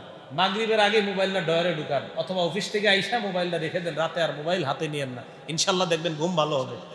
মোবাইল হাতে না নিলে ঘুম ভালো হবে রাতের। মোবাইলের আলো, অন্ধকারের মধ্যে যারা মোবাইল দেখবেন আপনার ঘুম কেড়ে নিয়েছে এই মোবাইল। অন্ধকারের মধ্যে যারা মোবাইল দেখবেন এই মোবাইলের আলো আপনার ঘুম কেড়ে নিবে। এজন্য রাতের বেলা মোবাইল বেশি চালায় না, ঘুম কেড়ে নিবে, এ আপনার ঘুম শেষ করে দিবে মোবাইলের যে স্ক্রিনের আলোটা। তাও বুঝাইতে চাইলাম, রাতের বেলা চেষ্টা করবেন মোবাইল না চালানোর জন্য। ইনশাল্লাহ আপনার 2, 4, 5 ঘন্টার ঘুমও, ওই ঘুম দেখবেন আপনার শারীরিক যে ঘুমের চাহিদার দরকার, ওই চাহিদা ইনশাল্লাহ আল্লাহ পূরণ করে দিবেন। তাহলে আমরা আজকে থেকে ইনশাল্লাহ তাহাজ্জুদের নিয়ত করবো। তো নিয়তের একটা মূল্য আছে না নাই? আছে। পরিশুদ্ধ নিয়ত করা। বুখারী শরীফের 123 নম্বর হাদিস, নবীজির সাহাবা আবু মুসা রাদিয়াল্লাহু তাআলা আনহুর বর্ণনা, এক ব্যক্তি নবীজির কাছে আসছে। আসার পর নবীজি সাল্লাল্লাহু আলাইহি সাল্লামকে প্রশ্ন করলেন, ইয়া রাসূলুল্লাহ, আমাদের মধ্যে অনেক সাহাবারা জিহাদের ময়দানে গিয়ে লড়াই করে। তো লড়াই করতে গিয়ে অনেকে আছে যারা লড়াই করে ইউকাতিলু গদবা, কেউ রাগের বর্ষবর্তী হয়ে লড়াই করে, খুব রাগ, এই রাগে লড়াই করে। আবার আমাদের মধ্যে কেউ কেউ লড়াই করে ইউকাতিলু হামিয়াতান। কেন লড়াই করে? কয় ভিতরের হিংসার বর্ষবর্তী হয়ে অথবা প্রতিশোধের নেশায় লড়াই করে। মানফি সাবিলিল্লাহ, হুজুর কে আল্লাহর রাস্তায় আপনার কাছে জানতে চাই। ফারাফা ইলাইহি রাসাল্লাহ, নবী তার দিকে মাথা উঠাইলেন, উঠায়া বললেন মান কাতালা লিতাকুনা কালিমাতুল্লাহি হিয়াল উলিয়া, আল্লাহর দিন দুনিয়াতে বিজয় করার জন্য যারা লড়াই করে এটাকেই বলা হয় আল্লাহর রাস্তার লড়াই। রাগে লড়াই করে এটা আল্লাহর রাস্তার লড়াই না। প্রতিশোধের নেশায় লড়াই করা আল্লাহর রাস্তার লড়াই না। একমাত্র আল্লাহর দিন দুনিয়াতে প্রতিষ্ঠা করার জন্য যেই লড়াই হয় এটাকে বলা হয় আল্লাহর রাস্তার লড়াই, এটাকে বলা হয় আল্লাহর রাস্তার মুজাহিদ। হাদিসের মাধ্যমে বুঝতে পারলাম নিয়ত পরিশুদ্ধ করে একমাত্র আল্লাহর হুকুম পালন করার জন্য, আল্লাহর বিধান দুনিয়াতে কায়েম করার জন্য লড়াইকে বলা হয় আল্লাহর রাস্তার লড়াই। সহিহ বুখারীর আরেকটা বর্ণনা শোনেন, হাদিস নাম্বার 1421 নম্বর হাদিসের বর্ণনা। নবীজি বলেন ক্বালা রাজুলুন, অতীত জামানার এক ব্যক্তি নিয়ত করেছে লা তাসাদদাকান্না, আমি সদকা করব। খরাজা বিসাদাকাতিহি, রাতের বেলা সদকা নিয়ে বের হয়। বের হওয়ার পর ফাওয়াদাহা ফি ইয়াদি সারিকিন, একজন চোরের হাতে সদকা করছে। সদকা চোরের হাতে দেওয়ার পর লোকটা রাতের বেলা ঘুমায়, সকালবেলা জনগণ বলাবলি করতে লাগলো আসবাহু ইয়াতাহাদ্দাসুনা তুসাদ্দিকাল লাইলাতা আলা সারিক। জনগণ সকালবেলা বলা বলি করতে লাগলো যাকে যাকে রাতে যাকে সৎকা করা হয়েছে সে একজন চোর। এক ব্যক্তি নিয়ত করছে সৎকা করবে, রাতের বেলা সৎকা নিয়ে বের হয়ে একজনের হাতে সৎকা দিছে, এটা চোর। ওই ব্যক্তি যখন এই কথা শুনছে আল্লাহর কাছে কয় আল্লাহুম্মা লাকাল হামদু লা তাসাদদাকান্না বিসাদাকা, আল্লাহ আপনার প্রশংসা, আমি আজকে আবার সৎকা করব। ফাখরাজা বিসাদাকাতিহি, সৎকা নিয়ে বের হয়। বের হওয়ার পর ওই ব্যক্তি যখন সদকা নিয়ে যায়, যাওয়ার পর ফাওয়াদাহা ফি ইয়াদি জানিয়া, একজন ব্যভিচারিণী নারীর হাতে সদকা করছে। প্রথম দিন কার হাতে? দ্বিতীয় দিন ব্যভিচারিণী টাকার বিনিময়ে যে সতীত্ব বিক্রি করে বেড়ায় এমন একজন নারীর হাতে। জনগণ সকালবেলা বলাবলি করতে লাগলো তুসাদ্দিকাল লাইলাতা আলা জানিয়া, একজন ব্যভিচারিণী নারীকে সদকা করা হয়েছে। ওই ব্যক্তি আল্লাহকে বললেন আল্লাহুম্মা লাকাল হামদু আলা জানিয়া, মাবুদ আমার জানা নাই আমি একজন ব্যভিচারিণী নারীকে সদকা করলাম। লা তাসাদদাকান্না, আমি আজকে আবার সদকা করব। তৃতীয় দিন লোকটা সদকা নিয়ে বের হয়। ফাওয়াদাহা ফি ইয়াদি গনিয়িন, একজন ধনী মানুষের হাতে সদকা দিছে। 3 নাম্বার দিন একজন ধনী মানুষ তাড়াতাড়ি দিয়া দৌড়। সকালে জনগণ কয় রাতের বেলা যাকে সদকা করা হয়েছে একজন ধনী মানুষ। ওই লোকটা চিন্তা করলো আমি প্রথম দিন চোরকে সদকা করলাম, দ্বিতীয় দিন একজন ব্যভিচারিণীকে, তৃতীয় দিন ধনী মানুষকে। আল্লাহরে বলে আল্লাহ আমার তো জানা ছিল না, আমি সদকা করছি। মাবুদ আমার টাকা পয়সা থাকলে, এটা অন্য বর্ণনা, এটা বুখারীর বর্ণনা না, বুখারীর যতটুকু বলছি এতটুকু বুখারীর, এই বর্ণনাটা অন্য বর্ণনা আছে। আমার টাকা থাকলে আমি আজকে আবার সদকা নিয়ে বের হতাম, এটা বইলা লোকটা ঘুমাইছে। এই ঘুমানো থেকে আবার বুখারীর বর্ণনা। ফাকিল আলাহু, ঘুমের মধ্যে তাকে বলা হলো আম্মা সাদাকাতুকা আলা সারিক, তুমি যে চোরকে সদকা করছো। ফালা আল্লাহু আইয়াস্তাইফা আন সারিকাতিহি, তোমার টাকা পেয়ে হয়তো লোকটা আর চুরি করবে না, এর জানা নাই। দ্বিতীয় দিন তুমি সদকা করলা ব্যভিচারিণীকে, ফালা আল্লাহা আন তাস্তাইফা আন জিনাহা, ব্যভিচারিণী হয়তো আর জিনার কাজ করবে না। 3 নাম্বার দিন সদকা করলা একজন ধনী মানুষকে, ওই ব্যক্তি উপদেশ গ্রহণ করবে আগে কত যাকাত দেয় নাই, সদকা করে নাই, এখন থেকে যাকাত দিবে, সদকা দিবে। তুমি 3টা সদকা করলা, নিয়ত পরিশুদ্ধ হওয়ার কারণে তোমার 3টা সদকা আল্লাহর দরবারে কবুল হয়ে গেছে। পরিশুদ্ধ নিয়ত হলে আমল কবুল করে আল্লাহ। এজন্য কোরবানির আগে নিয়ত খুব জরুরি বিষয়, নিয়ত পরিশুদ্ধ করা। একটু উল্টা পাল্টা হলে কোরবানি বাতিল হয়ে যাবে। নিয়ত পরিশুদ্ধ, আল্লাহর জন্য হওয়া, গোস্ত খাওয়া মাকসাদ না হওয়া, মানুষকে দেখানো না হওয়া, আল্লাহর জন্য হওয়া। তাহলে নিয়ত পরিশুদ্ধ করে আমরা আমল করব, আল্লাহ তৌফিক দান করেন। তাহলে কোরবানির আগে 4 কাজ। 1 নাম্বার নিয়ত পরিশুদ্ধ করা। 2 ইখলাসের সাথে কোরবানি করা। ইখলাসের বাংলা কি? আল্লাহকে খুশি করার জন্য কোরবানির আমলটা করা। বলেন কাকে খুশি করার জন্য? পুরোটা বলেন। আল্লাহকে খুশি করার জন্য কোরবানির আমল করা। একটা কিতাব আছে নাম সহিহুত তারগিব, এই কিতাবের 3 নাম্বার হাদিস। এক ব্যক্তি রসুল আকরাম সাল্লাল্লাহু আলাইহি সাল্লামকে বললেন, মাল ঈমান ইয়া রাসূলুল্লাহ, হুজুর ঈমান কি জিনিস? নবীজি বললেন, আল ইখলাস, ঈমান হলো ইখলাস। নবীকে প্রশ্ন করলেন ঈমান কি জিনিস? আল্লাহ নবী জবাব দিলেন, ঈমান হলো ইখলাস। তিরমিজি শরীফের 1414 নম্বর 2414 নম্বর হাদিসের বর্ণনা। এই বর্ণনায় আম্মা জান আয়েশা সিদ্দিকা রাদিয়াল্লাহু তাআলা আনহার বক্তব্য। আম্মা জান আয়েশা বলেন, সামিআতু রাসূলুল্লাহ সাল্লাল্লাহু আলাইহি ওয়াসাল্লাম ইয়াকুল, আমি আল্লাহর নবীকে বলতে শুনেছি, মানিল তামাসারিদা আল্লাহ বিসাখাতিন নাস, কোন ব্যক্তি যদি আল্লাহর সন্তুষ্টি চায়, মানুষকে অসন্তুষ্ট করে, একটা কাজে আল্লাহ সন্তুষ্ট হবে, মানুষ যদি অসন্তুষ্ট হোক। কোন ব্যক্তি আল্লাহর সন্তুষ্টি চায়, মানুষকে অসন্তুষ্টি করে, মানুষকে অসন্তুষ্ট করে আল্লাহ সন্তুষ্টি চায়। ঘরের মেয়ে ছেলেরা আপনারা জোরাজোরি করবে, আব্বা আপনি না, আপনি 80,000 টাকার ওই গরুটাই কিনেন। না, আপনি জানেন যে আমি 80,000-এরটা কিনতে গেলে এনে আমার আরো 40,000 ঋণ করতে হবে, এন আপনি এই টেনশনে আছেন, এই 40,000 আমার শোধ করতে আরো আগামী 5-7 মাস লেগে যেতে পারে, এই যে একটা টেনশন। তা আপনি এই টেনশনে কি করলেন? ছেলে মেয়ের দিকে তাকায়া কিনবো না, এই তো নিয়তে গরমিল শুরু হয়ে গেল। কোরবানির নিয়তে আপনি না কোরবানির নিয়ত করছেন প্রথমে যে ইনশাল্লাহ এবারের গরুটা বা আমি যেটাই দিব 40,000 টাকার মধ্যেই দিব। মেয়ে ছেলেরা বলছে, আব্বা আপনি ওইটা না দিলে আমরা দরকার নেই, আপনি কোরবানি দেওয়া, আমরা গোস্ত খাবো না। আরে এটা কেমন কথা? তাহলে এই জায়গায় আপনি এই গরু না কিনলে ছেলে মেয়েদের অসন্তুষ্টির দিকে তাকায়া আপনি আল্লাহরে খুশি করতে চায়, আপনি আপনার সাধ্যের মধ্যে একটা খাসি করে আনছেন, আপনার সাধ্যের মধ্যে আপনার নিয়ত আমি আল্লাহরে খুশি করবো, পরিবার যদি অসন্তুষ্ট হয়, নবীজি বলেন কাফাহুল্লাহু মাউনাতান নাস, যেই ব্যক্তি আল্লাহকে খুশি করতে গিয়ে মানুষ অসন্তুষ্ট হয়ে যাক, এই মানুষের মোকাবেলায় ওই বান্দার জন্য আল্লাহ যথেষ্ট হয়ে যায়। ওমানিল তামাসারিদা আন্নাস বিসাখাতিল্লাহ, বিপরীত দিকে যে ব্যক্তি মানুষকে খুশি করতে যায়, আল্লাহ অসন্তুষ্ট হয়ে যায়। আপনার বিবির জন্য শাড়ি 4-5টা আনলে আপনার বিবি খুশি হয়, বিবি প্রশ্ন করে কোত্থেকে আনলা? কয় এই মাসের সুদ একটু বেশি পাইছি, ওই টাকা দিয়ে তোমার জন্য শাড়ি আনলাম। তার মানে সুদের টাকায় বিবি শাড়ি পেয়ে খুশি। আপনার মা বাবা সবাই খুশি, মহা খুশি, কারণ আপনি আগের চাইতে সুদ বেশি পান। তাহলে হারাম কাজে আপনার আত্মীয় স্বজন খুশি, অসন্তুষ্টকে জোরে বলেন ওমানিল তামাসারিদা আন্নাস, মানুষের খুশি দেখতে গিয়ে যদি আল্লাহ অসন্তুষ্ট হয়, ওয়াক্কালাহুল্লাহু ইলান নাস, ওই মানুষটাকে আল্লাহ মানুষের দায়িত্বে ছেড়ে দেয়, যাও তুমি মানুষের কাছে থাকো, আমি আল্লাহ আর তোমার কোনো প্রয়োজন নাই, যাও এদের কাছে থাকো, এদের কাছেই থাকো। একদিন বিপদে পড়বা, কেউ তোমার পাশে থাকবে না। যাদের পিছনে তুমি খাটতেছো, মেহনত করতেছো, সুদ খাইতেছো, হারাম খাইতেছো, বিশ্বাস করো তুমি কঠিন অসুস্থতায় পড়ো, তোমার ইনকাম কামাই সব বন্ধ হোক, আস্তে আস্তে তোমার থেকে সব দূরে সরে যাবে। কেউ পাশে থাকবে না। তুমি আমারে অসন্তুষ্ট করে এদেরকে সন্তুষ্ট করছো, যাও আমি তোমার এদের দায়িত্ব দিয়ে দিলাম, যাও এদের কাছে থাকো। তাহলে বলেন কোরবানি দিব আমরা কারে খুশি করতে? এখানে মানুষের খুশি দেখা যাবে না। ভাই কথাটা কি আমি বুঝাইতে পারছি সবাইকে?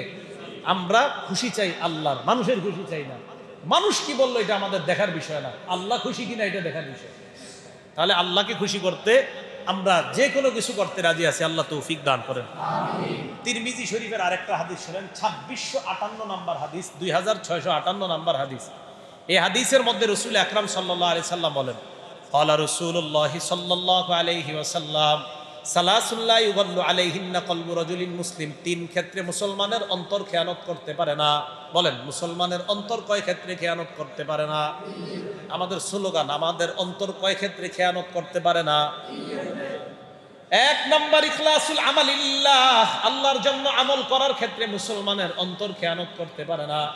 আল্লাহর জন্য আমি করব আমল, এক্ষেত্রে মুসলমানের অন্তর খেয়ানত করতে পারে না। কাকে বলা হয়?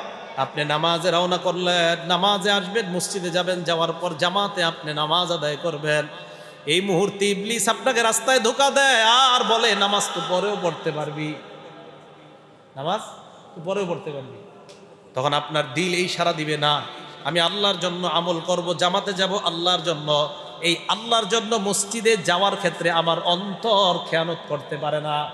1 নাম্বার, মুসলমানের অন্তর আল্লাহর জন্য কিছু করতে খেয়ানত করতে পারে না। নামাজের মধ্যে আপনি দাঁড়াইলেন, দাঁড়ানোর পর ইবলিস আপনাকে বিভিন্নভাবে ধোঁকা দেয়, নবীজি বলেন ফাইন্নাল্লাহা হিয়ালা ওয়াজহিহি, তুমি যখন নামাজে দাঁড়াও মনে রাখবা তোমার সামনে আল্লাহ আছে। নামাজে দাঁড়াইলে তোমার সামনে কে আছে? আল্লাহ আছে। আল্লাহ নবী নামাজে দাঁড়ায় আছেন, ফারাআ ফি কিবলাতিল মসজিদি খুখামা, আল্লাহ নবী মসজিদের সামনে দেখলেন নাকের ময়লা লাগে আছে। নবীজি নামাজের মধ্যে সামনে দেখলেন নাকের ময়লা লেগে আছে। আমি যে একটু আগে নামাজ পড়লাম, আপনারা বললেন আপনাদের সামনে এটা কি দেয়াল না? আমার সামনে এটা কি দেয়াল না? তাহলে আমাদের সামনে কি থাকে? নামাজে সাধারণত দেয়াল থাকে। তো নবীজির সামনেও কি ছিল? দেয়াল, মাটির দেয়াল বা যেইভাবে হোক বেড়া ইত্যাদির দেয়াল। নবীজি দেখলেন মসজিদের ওই সামনে কেবলার দিকে নাকের ময়লা লেগে রয়েছে। নামাজের পর আল্লাহ নবী ফাহাক্কাহু বিয়াদাইহি, আল্লাহ নবী নিজের হাতে নাকের ময়লা পরিষ্কার করলেন। বুখারীর বর্ণনা, বুখারী শরীফের বর্ণনা। নাকের ময়লা পরিষ্কার করার পর তাগায়্যাযা ওয়াজহু রাসূলিল্লাহ, আল্লাহ নবীর চেহারা মোবারক পরিবর্তন হয়ে গেছে, লাল হয়ে গেছে, নবী রাগান্বিত হয়ে গেছেন। নবীজি বললেন, এ মুসলমান, আমাকে আপনাকে আমাদের সবাইকে বলেন, যদিও সাহাবাদেরকে বলছেন এই কথাটা, আমাকে আপনাকে কিয়ামত পর্যন্ত নবীর সকল মুসলমান উম্মতকে বলে যাচ্ছেন, ইজা কানা আহাদুকুম ফিস সালাহ, যখন তোমরা নামাজের মধ্যে থাকো, ফাইন্নাল্লাহা হিয়ালা ওয়াজহিহি, তখন মনে রাখবা তোমার সামনে আল্লাহ আছে। বলেন আমরা নামাজে আছি, সামনে কে? বলেন নামাজে আছি, সামনে কে? তাহলে এখন থেকে বুঝবো আমরা নামাজে আছি, আমাদের সামনে দেয়াল না, না আমাদের সামনে দেয়াল না, আল্লাহ আল্লাহ আল্লাহ। নবীজি বলেন ফালা ইয়াতানাখাবান্না আহাদুকুম হিয়ালা ওয়াজহিহি, অতএব কখনো সামনের দিকে থুতু ফেলবা না। সামনে থুতু ফেলাও মানে মাথায় রাখবা তোমার সামনে আল্লাহ। এই মিয়া তুমি থুতু কিভাবে ফেলাও? সামনে না আল্লাহ?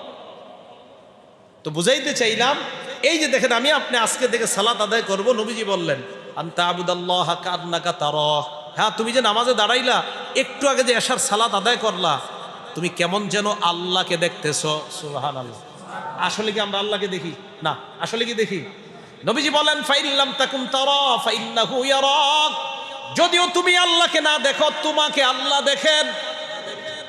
আবার আসেন আগের হাদিসে, আল্লাহ নবী কয় শোনো, তুমি যখন নামাজে ফাইন্নাল্লাহা হিয়ালা ওয়াজহিহি, তোমার মুখের সামনে আল্লাহ আছেন। অন্য হাদিসে নবী বলেন তুমি যখন ইবাদত করো, কেমন যেন তুমি আল্লাহকে দেখতেছো। বলেন আজকে থেকে কিবলার দিকে দাঁড়াইলাম, আমি কেমন যেন সামনে কাকে দেখি? যদিও আমি না দেখি, সামনে থেকে আমাকে কে দেখে? এই তো আজকে থেকে এইভাবে নামাজ পড়েন, তখন মনে হবে নামাজ কবুল হইতেছে। ইবলিস এসে যে আপনার এত ধোঁকা দেয় নামাজে। তাহলে এইভাবে নামাজ আদায় করা, নামাজে যখন দাঁড়াবো আমার সামনে কে? আল্লাহ। এইভাবে 2 রাকাত নামাজ পড়ে দেখেন কি মজা পাবেন, দেখেন নামাজের মধ্যে। আল্লাহ আমাদের সকলকে প্রত্যেকটা ইবাদত আল্লাহকে খুশি করার জন্য করার তৌফিক দান করেন। তাহলে বলেন তো আমরা নামাজে দাঁড়াই, কোরবানি করি, হজ করি, এইগুলা করার ক্ষেত্রে আমাদের দিল, আমরা যে আল্লাহর জন্য করব, এই করার ক্ষেত্রে আমাদের দিল খেয়ানত করতে পারে না। 1 2 ওয়ামুনাসাহাতু আইম্মাতিল মুসলিমিন, মুসলমানদের শাসকদেরকে উপদেশ দিতে মুসলমানের অন্তর কখনো খেয়ানত করতে পারে না। মুসলমানের শাসক যদি কোনো ভুল করে, কোনো অন্যায় করে, অন্য মুসলমান তার ভুল ধরিয়ে দেওয়ার ক্ষেত্রে তার অন্তর খেয়ানত করতে পারে না, নসিহত করতে পারবেন। মুসলমানদের শাসক ভুল করলে তাকে নসিহত করে এটা তাকে জানায়া দেওয়া যাবে। 3 নাম্বার অলজুম জামাআতিহিম, মুসলমানের মধ্যে সর্ববৃহৎ হক যে জামাতটা, এই জামাতের সাথে লেগে থাকতে মুসলমানের অন্তর খেয়ানত করতে পারে না। সর্ববৃহৎ যে হক দল থাকবে, এই দলের সাথে মুসলমান লেগে থাকবে, এই ক্ষেত্রে মুসলমানের অন্তর খেয়ানত করতে পারে না। হক দলের সাথে মুসলমান লেগে থাকবে। এখন বলতে পারেন হুজুর অমুক জায়গায় তো প্রচুর পরিমাণে লোক হয়, তো এটা কি হক দল? কাবা শরীফে যেমন নারী পুরুষ একসাথে যায় হুজুর, অমুক জায়গায় নারী পুরুষ একসাথে যায়। এরকম আপনারা অনেকে বলতে পারেন যে হজ করতে যেমন নারী পুরুষ একসাথে যায়, অমুক জায়গায় নারী পুরুষ একসাথে যায়। আর কি পরিমাণ যে যায় হুজুর আপনি জানেন না। ভাই কতজন যায়? যদি বলেন 2 কোটি যায়, ওই 2 কোটিও হকের মাপকাঠি যদি না হয়, তারা যদি 200 কোটিও হয়, এটা হক দল না, বরং দল হক হতে হবে। ওই দলের সাথে লেগে থাকতে মুসলমানের অন্তর খেয়ানত করতে পারে না। যুগের হক্কানি আলেমরা যেই দলকে হক বলবে এটাই হবে হক দল, আর যেই দলকে বাতিল বলবে 100 কোটি লোক থাকলে ওটা বাতিল। শিক্ষা বুঝে আসছে তো? লুজুমু জামাআতিহিম, মুসলমান হক দলের বৃহৎ দলের ক্ষেত্রে লেগে থাকতে মুসলমানের অন্তর কখনো খেয়ানত করবে না। 3টা উপদেশ তাহলে আমরা মনে রাখবো। 1, আল্লাহর জন্য ইবাদত করতে মুসলমানের অন্তর খেয়ানত করবে না। 2, মুসলমানদের শাসক কোনো ভুল করলে মুসলমান সেই ভুল ধরিয়ে দিতে কোনো খেয়ানত করবে না। 3, মুসলমানরা এটা মনে রাখবে যে লুজুমু জামাআতিহিম, হক বড় যেই দলটা আছে মুসলমানদের, এই দল কখনো কোনো কাজে ডাকলে মুসলমান সেখানে পিছপা হতে পারে না, পিছনে থাকতে পারে না, যুক্তি খাটাইতে পারে না। হ্যাঁ, ওজোর থাকলে ভিন্ন কথা, কিন্তু এটা বলা যাবে না থুরমিয়া খায়া দেয় আর কাম পাও না, ওই জায়গায় কেন যাও, এইগুলা বলা যাবে না। আল্লাহ আমাদের সকলকে বুঝার তৌফিক দান করেন। তাহলে 1 নাম্বার গেল বিশুদ্ধ নিয়ত, 2 নাম্বার আমল আল্লাহর জন্য করা। আমল ভাই কার জন্য করা? আল্লাহর জন্য। বলেন আমরা গরু জবাই করি কার নামে? সবাই বলেন কার জন্য? নাকি অন্য কারো খুশির জন্য? আচ্ছা, সহিহ আত-তারগিব কিতাবের নাম, হাদিস নাম্বার 7 নাম্বার হাদিস। ক্বালা রাসূলুল্লাহ সাল্লাল্লাহু আলাইহি ওয়াসাল্লাম, আল্লাহ নবী বলেন, আখলিসু আমালাকুম লিল্লাহ, তোমরা তোমাদের আমল আল্লাহর জন্য করো। আমল করার পর লা তাকুলু হাদা লিল্লাহি ওয়ালির রহিম, আমল করার পর এই কথা বলবা না এটা আমি আল্লাহর জন্য করলাম, আমার আত্মীয় স্বজনের জন্য করছি। আমল করার পর এটা বইল না এই আমল আমি আল্লাহর জন্য করলাম, আত্মীয় স্বজনের জন্য করছি। আবার বলছি, আমল করার পর এটা বলবা না এই আমল আমি আল্লাহর জন্য করলাম, আত্মীয় স্বজনের জন্য করছি।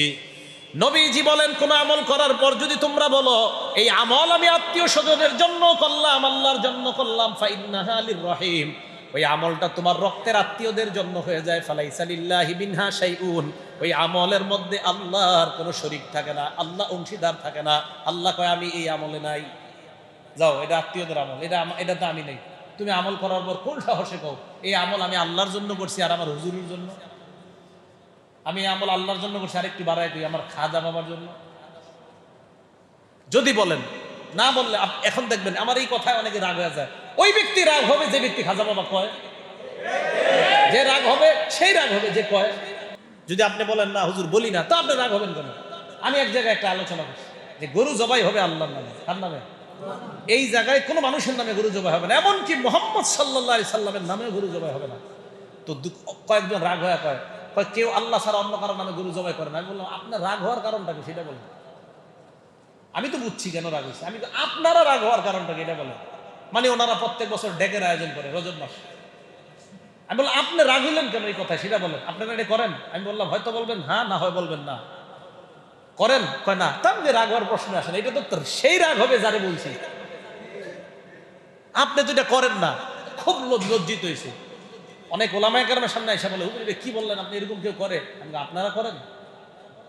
কয় চিন্তা করতেছে, যদি বলি হ্যাঁ তাহলে তো বিপদ, যদি বলি না। আমি বললাম যদি বলেন না তাহলে তো সমস্যাই নেই, তা আপনি এত চেতলেন কেন? বুঝলেন নাই? ওলামায়ে কেরাম খুব সহনশীলতার সাথে মানুষের প্রশ্নের জবাব দিতে হবে। সাধারণ জনগণ এসে আলেমদের উল্টাপাল্টা প্রশ্ন করবে আর 1-2 ঘন্টা সময় নষ্ট করবে আলেমদের, এত সময় ওলামায়ে কেরামের কাছে নাই। 2-3 মিনিটের মধ্যে প্রশ্নের সমাধান। আসছে মনে করেন আলেমদের সামনে অপমান করতে, আইসা কয় আপনি যে বললেন গরু জবাই আল্লাহর নামে হয়, অমুক অমুক বাবার নামে হয়। আমি বললাম আপনার সমস্যা কি, আপনারা কি এটা করেন? উত্তর হবে হ্যাঁ বা না। যদি করেন বলেন করি, শিরিক করেন। যদি বলেন না তো আপনার সমস্যাই নেই, প্রশ্ন খালাস। এখন এই যে হাদিসটা বললাম, আপনাদের কেউ মাইকে শুনে থাকলে বলবে আপনি কি বললেন, কেউ কি আত্মীয় স্বজনের জন্য করে? আরে ভাই না করলে তো আপনি এই প্রশ্ন তো দরকারই নেই আপনার। নবীজি বলছেন যেহেতু হাদিসে, তার মানে কিছু মানুষ এমন করবে। হাদিসে যেহেতু নবী বলছে তার মানে কিছু মানুষ এমন করবে। নবীজি সাল্লাল্লাহু আলাইহি সাল্লাম বলছে আমল করার পর বইল না এটা আল্লাহর জন্য, আত্মীয়দের জন্য। বলেন আমল কার জন্য শুধু? এই তো মাশাআল্লাহ বুঝে আসছে সবার। তাহলে কোরবানি কার জন্য শুধু? অন্য কাউকে খুশি করার জন্য, আল্লাহর জন্য। তাহলে আমাদের 4 অপশনের 2 অপশন গেল। 1 নিয়ত পরিশুদ্ধ করা, 2 আল্লাহর জন্য করা। 3 নাম্বার আল্লাহর কাছ থেকে সওয়াব পাওয়ার আশায় কোরবানি করা, আল্লাহর কাছ থেকে প্রতিদান পাওয়ার আশায় কোরবানি করা। মানুষ বাহবা দিবে আমাকে, এটা কোনো দরকার নেই, আল্লাহ প্রতিদান দিবে আমাকে। এখন প্রশ্ন হলো আল্লাহর প্রতিদান পাওয়ার আশায় আমল করা জায়েজ আছে কিনা? আমি সুন্দরভাবে একটা বাংলা বলি। অনেকে আমাদের মাঝে অনেকে শিখায়, আবেগের ঠেলায় অনেকে বলে আর কি, আমি জান্নাত দিয়ে কি করবো, জাহান্নাম দিয়ে কি করবো যদি আল্লাহ না পাই। বাংলাটা শুনেন, আমি জান্নাত দিয়ে কি করবো, জাহান্নাম দিয়ে কি করবো যদি আল্লাহ না পাই। মানে উনি বুঝাইতে চায় উনি জান্নাতে গেলেও যদি আল্লাহ না পায় উনি কি করবে। আপনি কি আপনার কি মাথা ঠিক আছে নাকি? আপনি জান্নাতে যাইবেন আর আল্লাহরে পাবেন না? আরে আল্লাহ খুশি না হইলে তো আপনি জিন্দেগিতে জান্নাতে যেতে পারবেন না।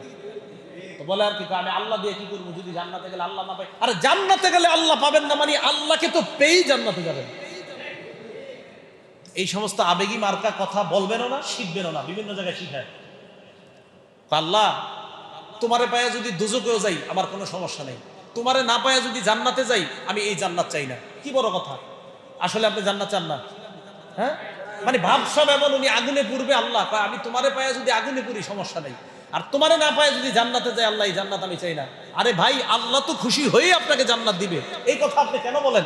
এক হাদিস আসছে নবীজি আল্লাহ এই বান্দাকে কেমন যেন এইভাবে বলে, লাম আরদালাকা সাওয়াবান দুনাল জান্নাহ, কেমন যেন বান্দাকে আল্লাহ এইভাবে বলতেছে, হে বান্দা, তোকে জান্নাত না দিয়ে আমি সন্তুষ্ট হব না।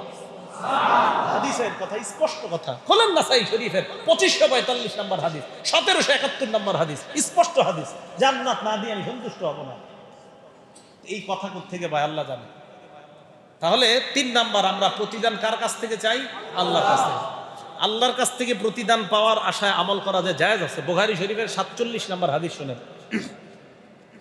নবীজি সাল্লাল্লাহু আলাইহি সাল্লাম বলেন, মানিত্তাবা জানাজাতা মুসলিমিন ঈমানাহু ওয়া ইহতিসাবা, কোন মানুষ যদি কোন মুসলমানের জানাজায় যায় ঈমানের সাথে এবং সওয়াব পাওয়ার আশায়, কি পাওয়ার আশায়? জোরে বলেন, কি পাওয়ার আশায়?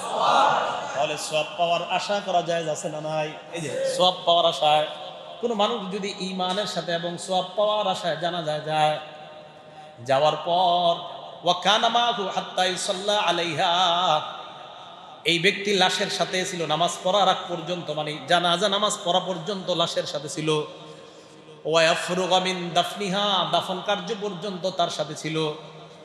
আপনি কোন মুসলমানের জানাজায় গেলেন, যাওয়ার পর তার নামাজ পড়লেন, দাফন কাজে অংশীদার হলেন, দাফন কাজে শরীক হওয়ার পর আপনি বাসায় ফিরে আসলেন, বিবি ফোন দিয়ে জিগায় তুমি কোথায়?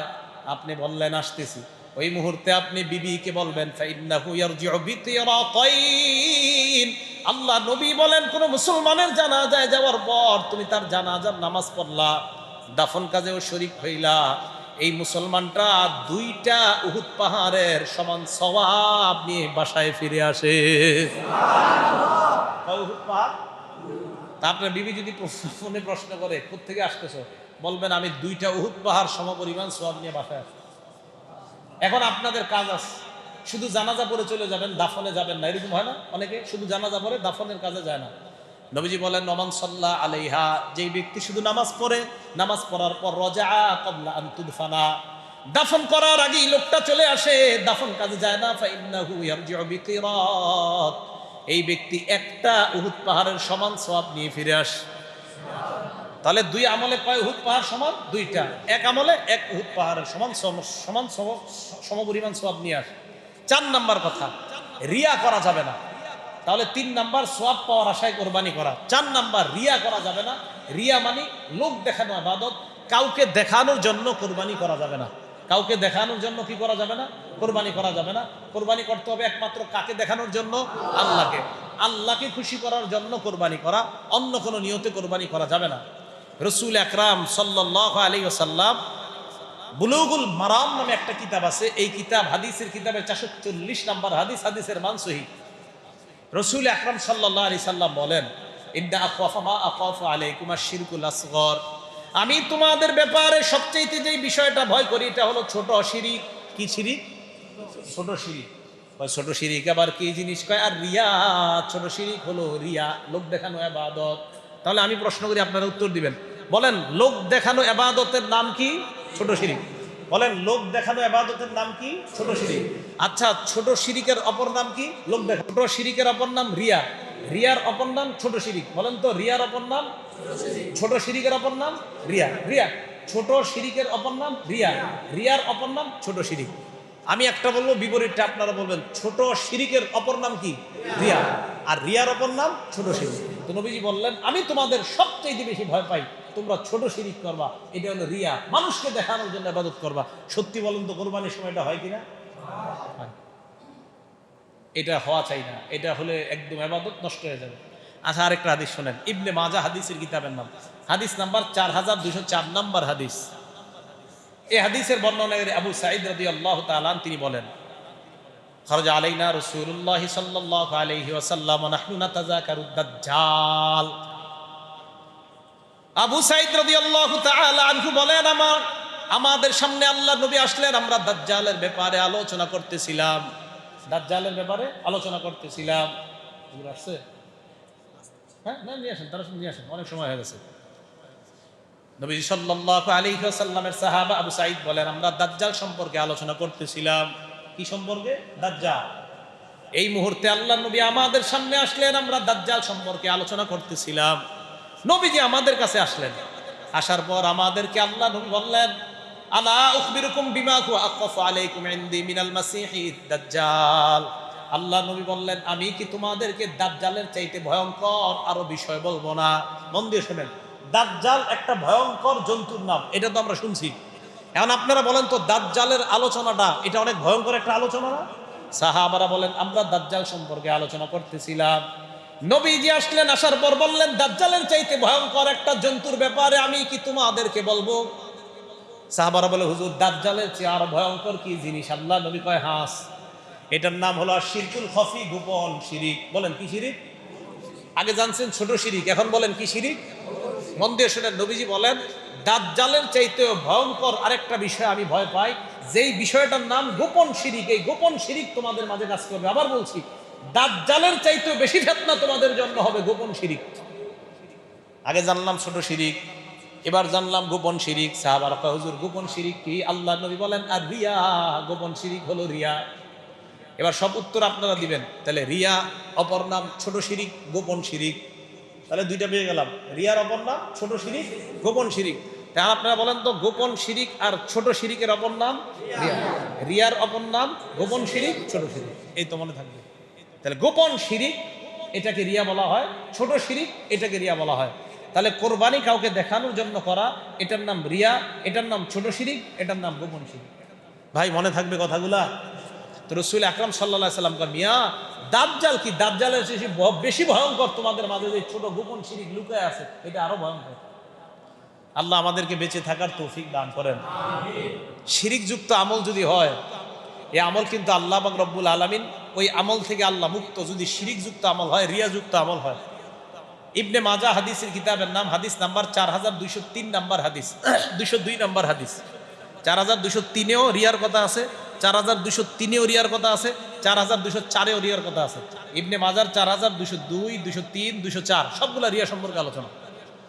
এই জায়গার মধ্যে আসছে আবু হুরায়রা রাদিয়াল্লাহু তাআলা আনহুর বর্ণনা, ক্বালা রাসূলুল্লাহ সাল্লাল্লাহু আলাইহি ওয়াসাল্লাম, ক্বালা আল্লাহু আযজা ওয়া জাল, আল্লাহ বলেন, আল্লাহ পাক রব্বুল আলামিন বলেন, আনা আগনা শুরাকা, ইয়ানি শিরকি, যারা শিরিক করে তাদের থেকে আমি আল্লাহ মুক্ত। মুখাপেক্ষী আমি শিরিক করে যারা তাদের সাথে নাই, যারা শিরিক করে আমি তাদের সাথে নাই।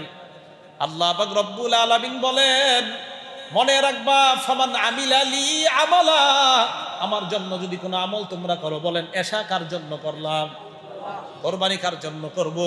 আল্লাহ বলেন, আমার জন্য যদি কোনো আমল করো, আশরাকা ফীহি গায়রি, ওই আমলের মধ্যে যদি আমি ছাড়া অন্য কাউকে তোমরা শরীক করো।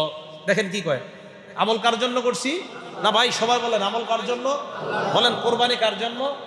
আল্লাহ বলেন, কোরবানি আমার জন্য করলা। আশরাকা ফীহি গায়রি, এই আমলে যদি অন্য কাউকে অংশীদার বানাও, ফানা বারিউম মিনহু, আমি এই আমল থেকে মুক্ত। ফাহুয়া লিল্লাযী আশরাকা, তুমি যারে অংশীদার বানাইছো তোমার আমল তার জন্য।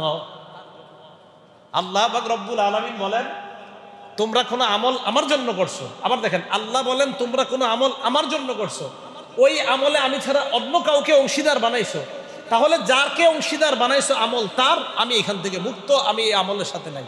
আল্লাহ বলছে, তাহলে যে আমলের মধ্যে রিয়া আছে ওই আমল থেকে আল্লাহ মুক্ত। বলেন, আমাদের নামাজ, আমাদের হজ, আমাদের কোরবানি, আমাদের জীবন মরণ একমাত্র কার জন্য? আল্লাহর জন্য। ইবনে মাজাহ হাদিসের কিতাব, হাদিস নাম্বার 4203, আগেরটা গেল 202, 4203 নাম্বার হাদিসে আসছে, রাসূল আকরাম সাল্লাল্লাহু আলাইহি সাল্লাম বলেন, ইজা জামাআল্লাহুল আউয়ালিনা ওয়াল আখিরিনা লিয়াউমিল কিয়ামাতি লিয়াউমিন লা রাইবা ফি, কিয়ামতের ময়দানে আল্লাহ যখন পূর্বাপর সকল মানুষগুলো একত্রিত করবেন, সব মানুষগুলো একত্রিত করার পর নাদা মুনাদিন, এক ব্যক্তি ঘোষণা দিবে, ঘোষণা দিয়ে বলবে, শোনো তোমরা, মান আশরাকা ফি আমালিন আমিলাহু লিল্লাহ, এই মানুষরা তোমাদের মধ্যে যারা আমলে শিরিক করছো, আমল আল্লাহর জন্য করছিল, ওই আমলের মধ্যে অন্য কাউকে অংশীদার বানিয়েছো, ফাল্লাতুব সাওয়াবাহু মিন ইনদি গায়রিল্লাহ, ওই ব্যক্তি যেন আজকে কিয়ামতের ময়দানে সওয়াব আল্লাহ ছাড়া ওই ব্যক্তির কাছ থেকে চায়, আল্লাহ তাকে সওয়াব দিবে না। আবার বলছি, কিয়ামতের ময়দানে একজন ঘোষণা দিয়ে বলবে, যারা আমলের মধ্যে আল্লাহ ছাড়া অন্য কাউকে শরীক বানাইছো, তোমরা আজকে সওয়াব আল্লাহ ছাড়া অন্য কারো কাছে যাও, আল্লাহ তোমাকে সওয়াব দিবে না, ওই যার জন্য করছো তার কাছে সওয়াব চাও। তাহলে কোরবানি কার জন্য করব? ছেলে মেয়ের খুশির জন্য করেন না, না না, ছেলে মেয়ের খুশি, বউর খুশি, এদের জন্য করেন না, আল্লাহরে খুশি করার জন্য করেন। আবার বলছি, কিয়ামতের মাঠে একজন ঘোষণা দিয়ে বলবে, যেই ব্যক্তি আমল করছিল আল্লাহর জন্য, কিন্তু ওই আমলে অন্য কাউরে শরীক বানাইছো, আজকে সওয়াব ওই অন্য কারো কাছে চাও, আল্লাহর কাছে চাও। এবার আসেন তিরমিজি শরীফ হাদিস নাম্বার 2382 নাম্বার হাদিস, 2382 নাম্বার হাদিস।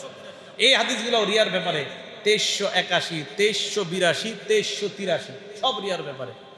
2381 নাম্বার হাদিস, 2381 নাম্বার হাদিস। ক্বালা রাসূলুল্লাহ সাল্লাল্লাহু আলাইহি ওয়াসাল্লাম মাইয়ুরাই ইল্লাহু বিহি, যেই ব্যক্তি মানুষকে দেখানোর জন্য আমল করে, আল্লাহ তার আমলটা মানুষের কাছে দেখায় দেয়। হ্যাঁ, তুমি মানুষকে দেখানোর জন্য আমল করছো না, নাও, মানুষকে দেখায় দেয়। ওয়া মাইয়ুসাম্মি'িল্লাহ, যেই ব্যক্তি মানুষকে শোনানোর জন্য আমল করে, আল্লাহ পাক রব্বুল আলামিন মানুষের কানে তার আমল শোনায় দেয়। তুমি না মানুষকে দেখানোর জন্য করছো, আবার মানুষকে শোনানোর জন্য করছো, ঠিক আছে শোনায় দিলাম। এবার দেখেন কিয়ামতের মাঠে কি হবে। কিয়ামতের ময়দানে আল্লাহ পাক রব্বুল আলামিন ওই ব্যক্তিকে মানুষের সামনে আল্লাহু বিহি, তার আমলগুলা দেখায় দিবেন। দেখানোর পর সাম্মা বিহি, তার এই আমল মানুষের সামনে দেখাইয়া সগরাহু ওয়া হাক্কারাহু, তাকে লাঞ্ছিত করবে, তাকে অপমান অপদস্থ করবে কিয়ামতের ময়দানে। যারা মানুষকে দেখানোর জন্য আমল করে, এই ব্যক্তিগুলাকে কিয়ামতের ময়দানে আল্লাহ লাঞ্ছিত করবে, আল্লাহ অপমানিত করবে, অপদস্থ করবে। তাহলে মানুষকে দেখানোর জন্য আমল করা যাবে না, আমল করতে হবে কার জন্য? আল্লাহর জন্য। আল্লাহ আল্লাহর জন্য আমল করার তৌফিক দান করেন। তিরমিজি শরীফের 2382 নাম্বার হাদিস। এই হাদিসের মধ্যে আসছে রাসূল করিম সাল্লাল্লাহু আলাইহি সাল্লাম বলেন, আউয়ালু মান ইয়াদউ বিহি রাজুলুন, সর্বপ্রথম কিয়ামতের ময়দানে এক ব্যক্তিকে ডাকবে তাআল্লামাল কুরআন, যেই ব্যক্তি কোরআন শিখছে, কোরআন শিখার পর ওই কোরআন অন্য মানুষকে শিখাইছে, তাকে আল্লাহ ডাকবেন। 2 নাম্বার রাজুলুন কুতিলা ফি সাবিলিল্লাহ, যেই ব্যক্তি আল্লাহর রাস্তায় শহীদ হয়েছে, তাকে আল্লাহ ডাকবেন। 3 নাম্বার রাজুলুন কাসীরুল মাল, সম্পদওয়ালাকে আল্লাহ ডাকবেন। ডাকার পর প্রথম আলেমকে আল্লাহ বলবেন, তুমি কেন ইলম শিখছো? আলেম জবাব দিবে, মাবুদ তোমাকে খুশি করার জন্য ইলম শিখছি, মানুষকে আমি শিখাইলাম। আল্লাহ বলবে, কাযাবতা, তুমি মিথ্যা বলেছো, তুমি মিথ্যা বলেছো। মানুষ যেন তোমাকে বড় আলেম বলে এই জন্য তুমি ইলম অর্জন করেছিলা, মানুষ যেন তোমাকে বড় কারি বলে, তোমার পড়া অনেক সুন্দর, এই জন্য তুমি ইলম শিখেছিলা, কোরআন শিখেছিলা। ওয়াকাদ কিল, দুনিয়ার মধ্যে তোমাকে প্রশংসা করা হয়েছে, এখন আর প্রশংসার সুযোগ নাই, তোমার ঠিকানা জাহান্নাম। তোমার ঠিকানা কি? জাহান্নাম। এটা 1 নম্বরে আলেম, আলেম যে তার অবস্থা হবে 1 নম্বরে অবস্থা। 2 নাম্বার রাজুলুন কুতিলা ফি সাবিলিল্লাহ, আল্লাহর রাস্তায় যে শহীদ হয়েছে, তাকে আল্লাহ ডাকবে। ডাকার পর বলবে, কেন লড়াই করেছো? বলবে, কাতালতু হাত্তা কুতিলতু, আমি লড়াই করতে করতে শহীদ হয়ে গেলাম। আল্লাহ বলবে, তুমি মিথ্যা বলছো, তুমি লড়াই করেছো লিউকাল আন্নাকা জারি, তোমাকে যেন বীর বাহাদুর বলা হয়, এই কারণে তুমি লড়াই করেছিলা। দুনিয়ার মধ্যে বীর বাহাদুরের খেতাব অনেক অর্জন করেছো, আজকে যাও, তোমার ঠিকানা জাহান্নাম। 3 নাম্বার সম্পদওয়ালাকে আল্লাহ বলবেন, কেন তুমি সম্পদ উপার্জন করেছিলা, দান করছো নি? কয়, হ্যাঁ মাবুদ দান করছিলাম। কেন? আপনারে খুশি করার জন্য। আল্লাহ জবাব দিবে না, আরাদতা আইয়ুকাল আন্নাকা জাওয়াদ, তুমি বড় দাতা, এই কারণে দান করেছিলা, দুনিয়ার মধ্যে তুমি দাতার খেতাব পেয়ে গেছো, যাও এখন জাহান্নামে যাও। নবীজি বলেন, উলাইকা সালাসা আউয়ালু মান তুসআরু বিহিমুন নার, এই 3 ব্যক্তির মাধ্যমে জাহান্নামের আগুন প্রজ্বলিত করা হবে। এই 3 ব্যক্তিকে দিয়ে জাহান্নামের আগুন জ্বালানো হবে। 3 জন মানুষকে দেখানোর জন্য আমল করছে, রিয়া, মানুষকে দেখানোর জন্য আমল করছে। আবু দাউদ শরীফের 2519 নাম্বার হাদিস। আব্দুল্লাহ ইবনে আমর আল্লাহ রাসূলকে প্রশ্ন করলেন, ইয়া রাসূলুল্লাহ, আপনার রাস্তায় লড়াই করেছি, আল্লাহর রাস্তায় লড়াই করেছি ইয়া রাসূলুল্লাহ, তো আল্লাহর রাস্তায় লড়াই কোনটাকে বলা হয়? আমি যদি আল্লাহর রাস্তায় লড়াই করি, কিয়ামতের ময়দানে আমাকে আল্লাহ কিভাবে উঠাবেন? আপনি আমাকে আখবিরনি আনিল জিহাদি ওয়াল গজবি, আপনি আমাকে জিহাদ সম্পর্কে, যুদ্ধ সম্পর্কে বলেন। নবীজি বললেন, শোনো, তুমি যদি জিহাদ করো আল্লাহকে খুশি করার জন্য, কিয়ামতের ময়দানে ওই অবস্থায় আল্লাহ তোমাকে উঠাবেন। আর যদি তুমি লড়াই করো মুরাইয়ান মুকাসিরা, মানুষকে দেখানোর জন্য, সম্পদ কামাই করার জন্য, কিয়ামতের ময়দানে সম্পদের লোভী হিসাবে আল্লাহ তোমাকে উঠাবেন। মানুষের সামনে লজ্জিত আর অপমানিত করে আল্লাহ ছাড়বেন। এই হাদিসের শেষে আল্লাহ নবী বলেন, শোনো, আলা আইয়ি হালিন কাতালতা আও কুতিলতা, যেই অবস্থায় তুমি লড়াই করেছ, যেই অবস্থায় তুমি শহীদ হয়েছ, বাসাকাল্লাহু আলা তিকাল হাল, ওই অবস্থায় আল্লাহ কিয়ামতের ময়দানে তোমাকে উঠাবেন। যেই অবস্থায় তুমি নামাজ পড়েছো, যেই অবস্থায় তুমি রোজা রেখেছো, যাকে খুশি করার জন্য আপনি রোজা রেখেছেন, ওই অবস্থায় আপনাকে কিয়ামতের ময়দানে উঠানো হবে। তো বলেন তো, আমরা আমাদের পশু কোরবানি ইত্যাদি এগুলো একমাত্র কার জন্য করি?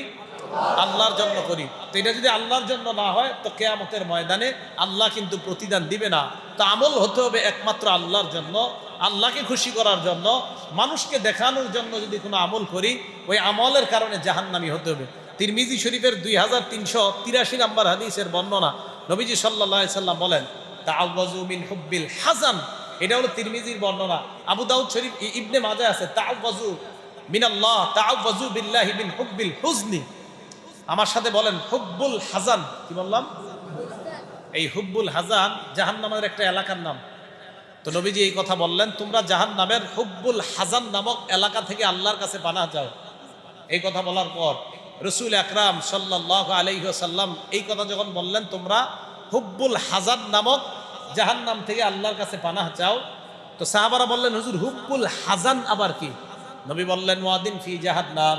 হুব্বুল হাযান জাহান্নামের একটা এলাকার নাম। ইয়াতাআওয়াযু অথবা তাতাআওয়াযু মিনহু জাহান্নামু কুল্লা ইয়াউমিন মিআতা মাররা। জাহান্নাম এই হুব্বুল হাযান নামক এলাকা থেকে দৈনিক 100 বার আল্লাহর কাছে পানাহ চায়। জাহান্নাম জাহান্নামের একটা এলাকা, জাহান্নামের একটা এলাকা থেকে আল্লাহর কাছে দৈনিক 100 বার পানাহ চায়। নবীজিকে সাহাবারা বললেন, নমাইয়াদকুলুহু ইয়া রাসূলুল্লাহ, হুজুর এই এলাকায় কারা যাবে? নবী বললেন, আল কুররা আল মুরাউনা বিআমালিহিম, কারি সাহেবরা যাবে, পাঠকরা, আলেমরা, যারা মানুষকে দেখানোর জন্য আমল করত, এই হুব্বুল হাযান নামক জাহান্নামের মধ্যে তারা যাবে। বুঝাইতে চাইলাম, আমাদের যে কোনো আমল এটা একমাত্র আল্লাহর জন্য করা, আল্লাহকে খুশি করার জন্য করা। আল্লাহ ছাড়া অন্য কাউকে খুশি করার জন্য যদি আমল করি, এই আমলের প্রতিদান আল্লাহর কাছে পাওয়া যাবে না। তাহলে বলেন তো, আমরা একমাত্র কাকে খুশি করার জন্য আমল করব? আল্লাহকে। আর আল্লাহর কাছ থেকে প্রতিদান পাওয়ার আশায় আমরা আমল করব। হাদিসের মধ্যে আসছে, ইখলাসের সাথে কেউ যদি একবার বলে লা ইলাহা ইল্লাল্লাহ, বলেন তো একবার। তিরমিজি শরীফের বর্ণনা, নবীজি বলেন, আন্না রাজুলাম মিন উম্মতি সায়াতাখাল্লাসু ইয়াউমাল কিয়ামাতি আলা রুউসিল খালাইক। কিয়ামতের ময়দানে আমার উম্মতের একজনকে আল্লাহ উপস্থিত করবেন, করার পর কিয়ামতের ময়দানে আল্লাহ পাক রব্বুল আলামিন তাকে সমস্ত সৃষ্টির সামনে দাঁড় করাবেন। দাঁড় করানোর পর আল্লাহ পাক রব্বুল আলামিন ফায়ানশুরু আলাইহি 99 সিজিল্লা, 99টা আমলনামার খাতা তার সামনে খুলবে। কয়টা?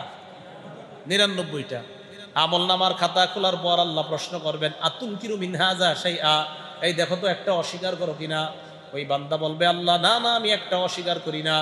এবার আল্লাহ পাক রব্বুল আলামিন ওই বান্দার সামনে তুখরাজু বিতাকাতুন, একটা কাগজ বের করবেন। ওই কাগজের মধ্যে লেখা, আশহাদু আল্লা ইলাহা ইল্লাল্লাহ ওয়া আশহাদু আন্না মুহাম্মাদান আবদুহু ওয়া রাসূলুহু। এই কাগজের মধ্যে লেখা আশহাদু আল্লা ইলাহা ইল্লাল্লাহ ওয়া আশহাদু আন্না মুহাম্মাদান আবদুহু ওয়া রাসূলুহু, এটা কাগজের মধ্যে লেখা। তো ওই ব্যক্তিকে আল্লাহ পাক রব্বুল আলামিন বলবেন, উহদুর ওয়াজনাকা, যাও মিজানের পাল্লায় যাও, পাল্লার সামনে যাও। তো এই বান্দা বলবে, আল্লাহ কেন? তোমার পাল্লা এখন ওজন করা হবে, দেখো তুমি গিয়ে ওজন। বান্দা বলবে, আল্লাহ আমার তো ওজনের আর দেখা লাভ কি? 99টা খাতা কোথায় রাখা হবে আর ওই একটা কোথায়? আল্লাহ বলে, 99টা এক পাল্লায় রাখা হবে আর ওই একটা আরেক পাল্লায়।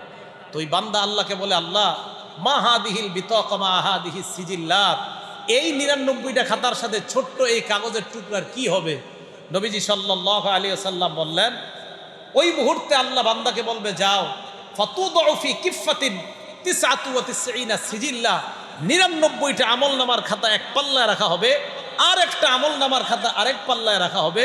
নবীজি বলেন, ওই মুহূর্তে পাল্লা দুইটার দিকে তাকায় দেখবে, তাশাতিস সিজিল্লাত, 99 ওয়ালা পাল্লাটা, এই পাল্লার ওজন হালকা হয়ে একটা লেখা যেটার মধ্যে আশহাদু আল্লাহ ইলাহা লেখা, ওই পাল্লাটা ওজন হয়ে বান্দা জান্নাতে যাবে। এটা কেন? এই ইখলাসের সাথে ছিল। কিসের সাথে ছিল? ইখলাসের সাথে। বুখারী শরীফের বর্ণনা, আবু হুরায়রা রাদিয়াল্লাহু তাআলা নবীজিকে প্রশ্ন করলেন, মান আসাদুন নাস বিশাফাআতিকা ইয়াউমাল কিয়ামা, ইয়া রাসূলুল্লাহ, কিয়ামতের ময়দানে আপনার সুপারিশ পেয়ে কে সবচাইতে সৌভাগ্যবান হবেন? নবীজি জবাব দিলেন, কিয়ামতের ময়দানে সবচাইতে সৌভাগ্যবান ওই ব্যক্তি হবে যে ব্যক্তি লা ইলাহা ইল্লাল্লাহ ইখলাসের সাথে পড়বে, এই ব্যক্তি কিয়ামতের ময়দানে সবচাইতে সৌভাগ্যবান হবেন। কিয়ামতের ময়দানে সবচাইতে সৌভাগ্যবান কে হবে? আমার সুপারিশের মাধ্যমে যেই ব্যক্তি বলবে লা ইলাহা ইল্লাল্লাহ, এই ব্যক্তি কিয়ামতের ময়দানে সবচাইতে সৌভাগ্যবান বান্দাদের অন্তর্ভুক্ত হবেন। তাহলে আসেন এবার আবার 1 নাম্বার নিয়ত পরিশুদ্ধ করা, 2 নাম্বার ইখলাসের সাথে আমল করা, 3 নাম্বার আল্লাহর কাছ থেকে প্রতিদান পাওয়ার আশায় আমল করা, 4 নাম্বার লোক দেখানো আমল না করা। আল্লাহ পাক রব্বুল আলামিন সামনে আমাদের যে কোরবানি, এই কোরবানি নামক ইবাদতটা করার আগে এই 4টা বিষয় আমরা মাথায় রাখবো। বলেন, কোরবানি করব কি নিয়তে? পরিশুদ্ধ নিয়তে। 2 নাম্বার কার জন্য করব? আল্লাহর জন্য। 3 নাম্বার কার কাছ থেকে প্রতিদান পাওয়ার আশায় করব? আল্লাহ। 4 নাম্বার মানুষকে দেখানোর জন্য করব না। আল্লাহ পাক রব্বুল আলামিন আমাদের সকলকে যেই কথাগুলো বললাম, শুনলাম, কোরবানি নামক ইবাদতটা যেন আমরা আল্লাহর জন্য করতে পারি, আল্লাহ তৌফিক দান করেন। আমিন। ওয়া আখিরু দাওয়ানা আনিল হামদুলিল্লাহি রাব্বিল আলামিন।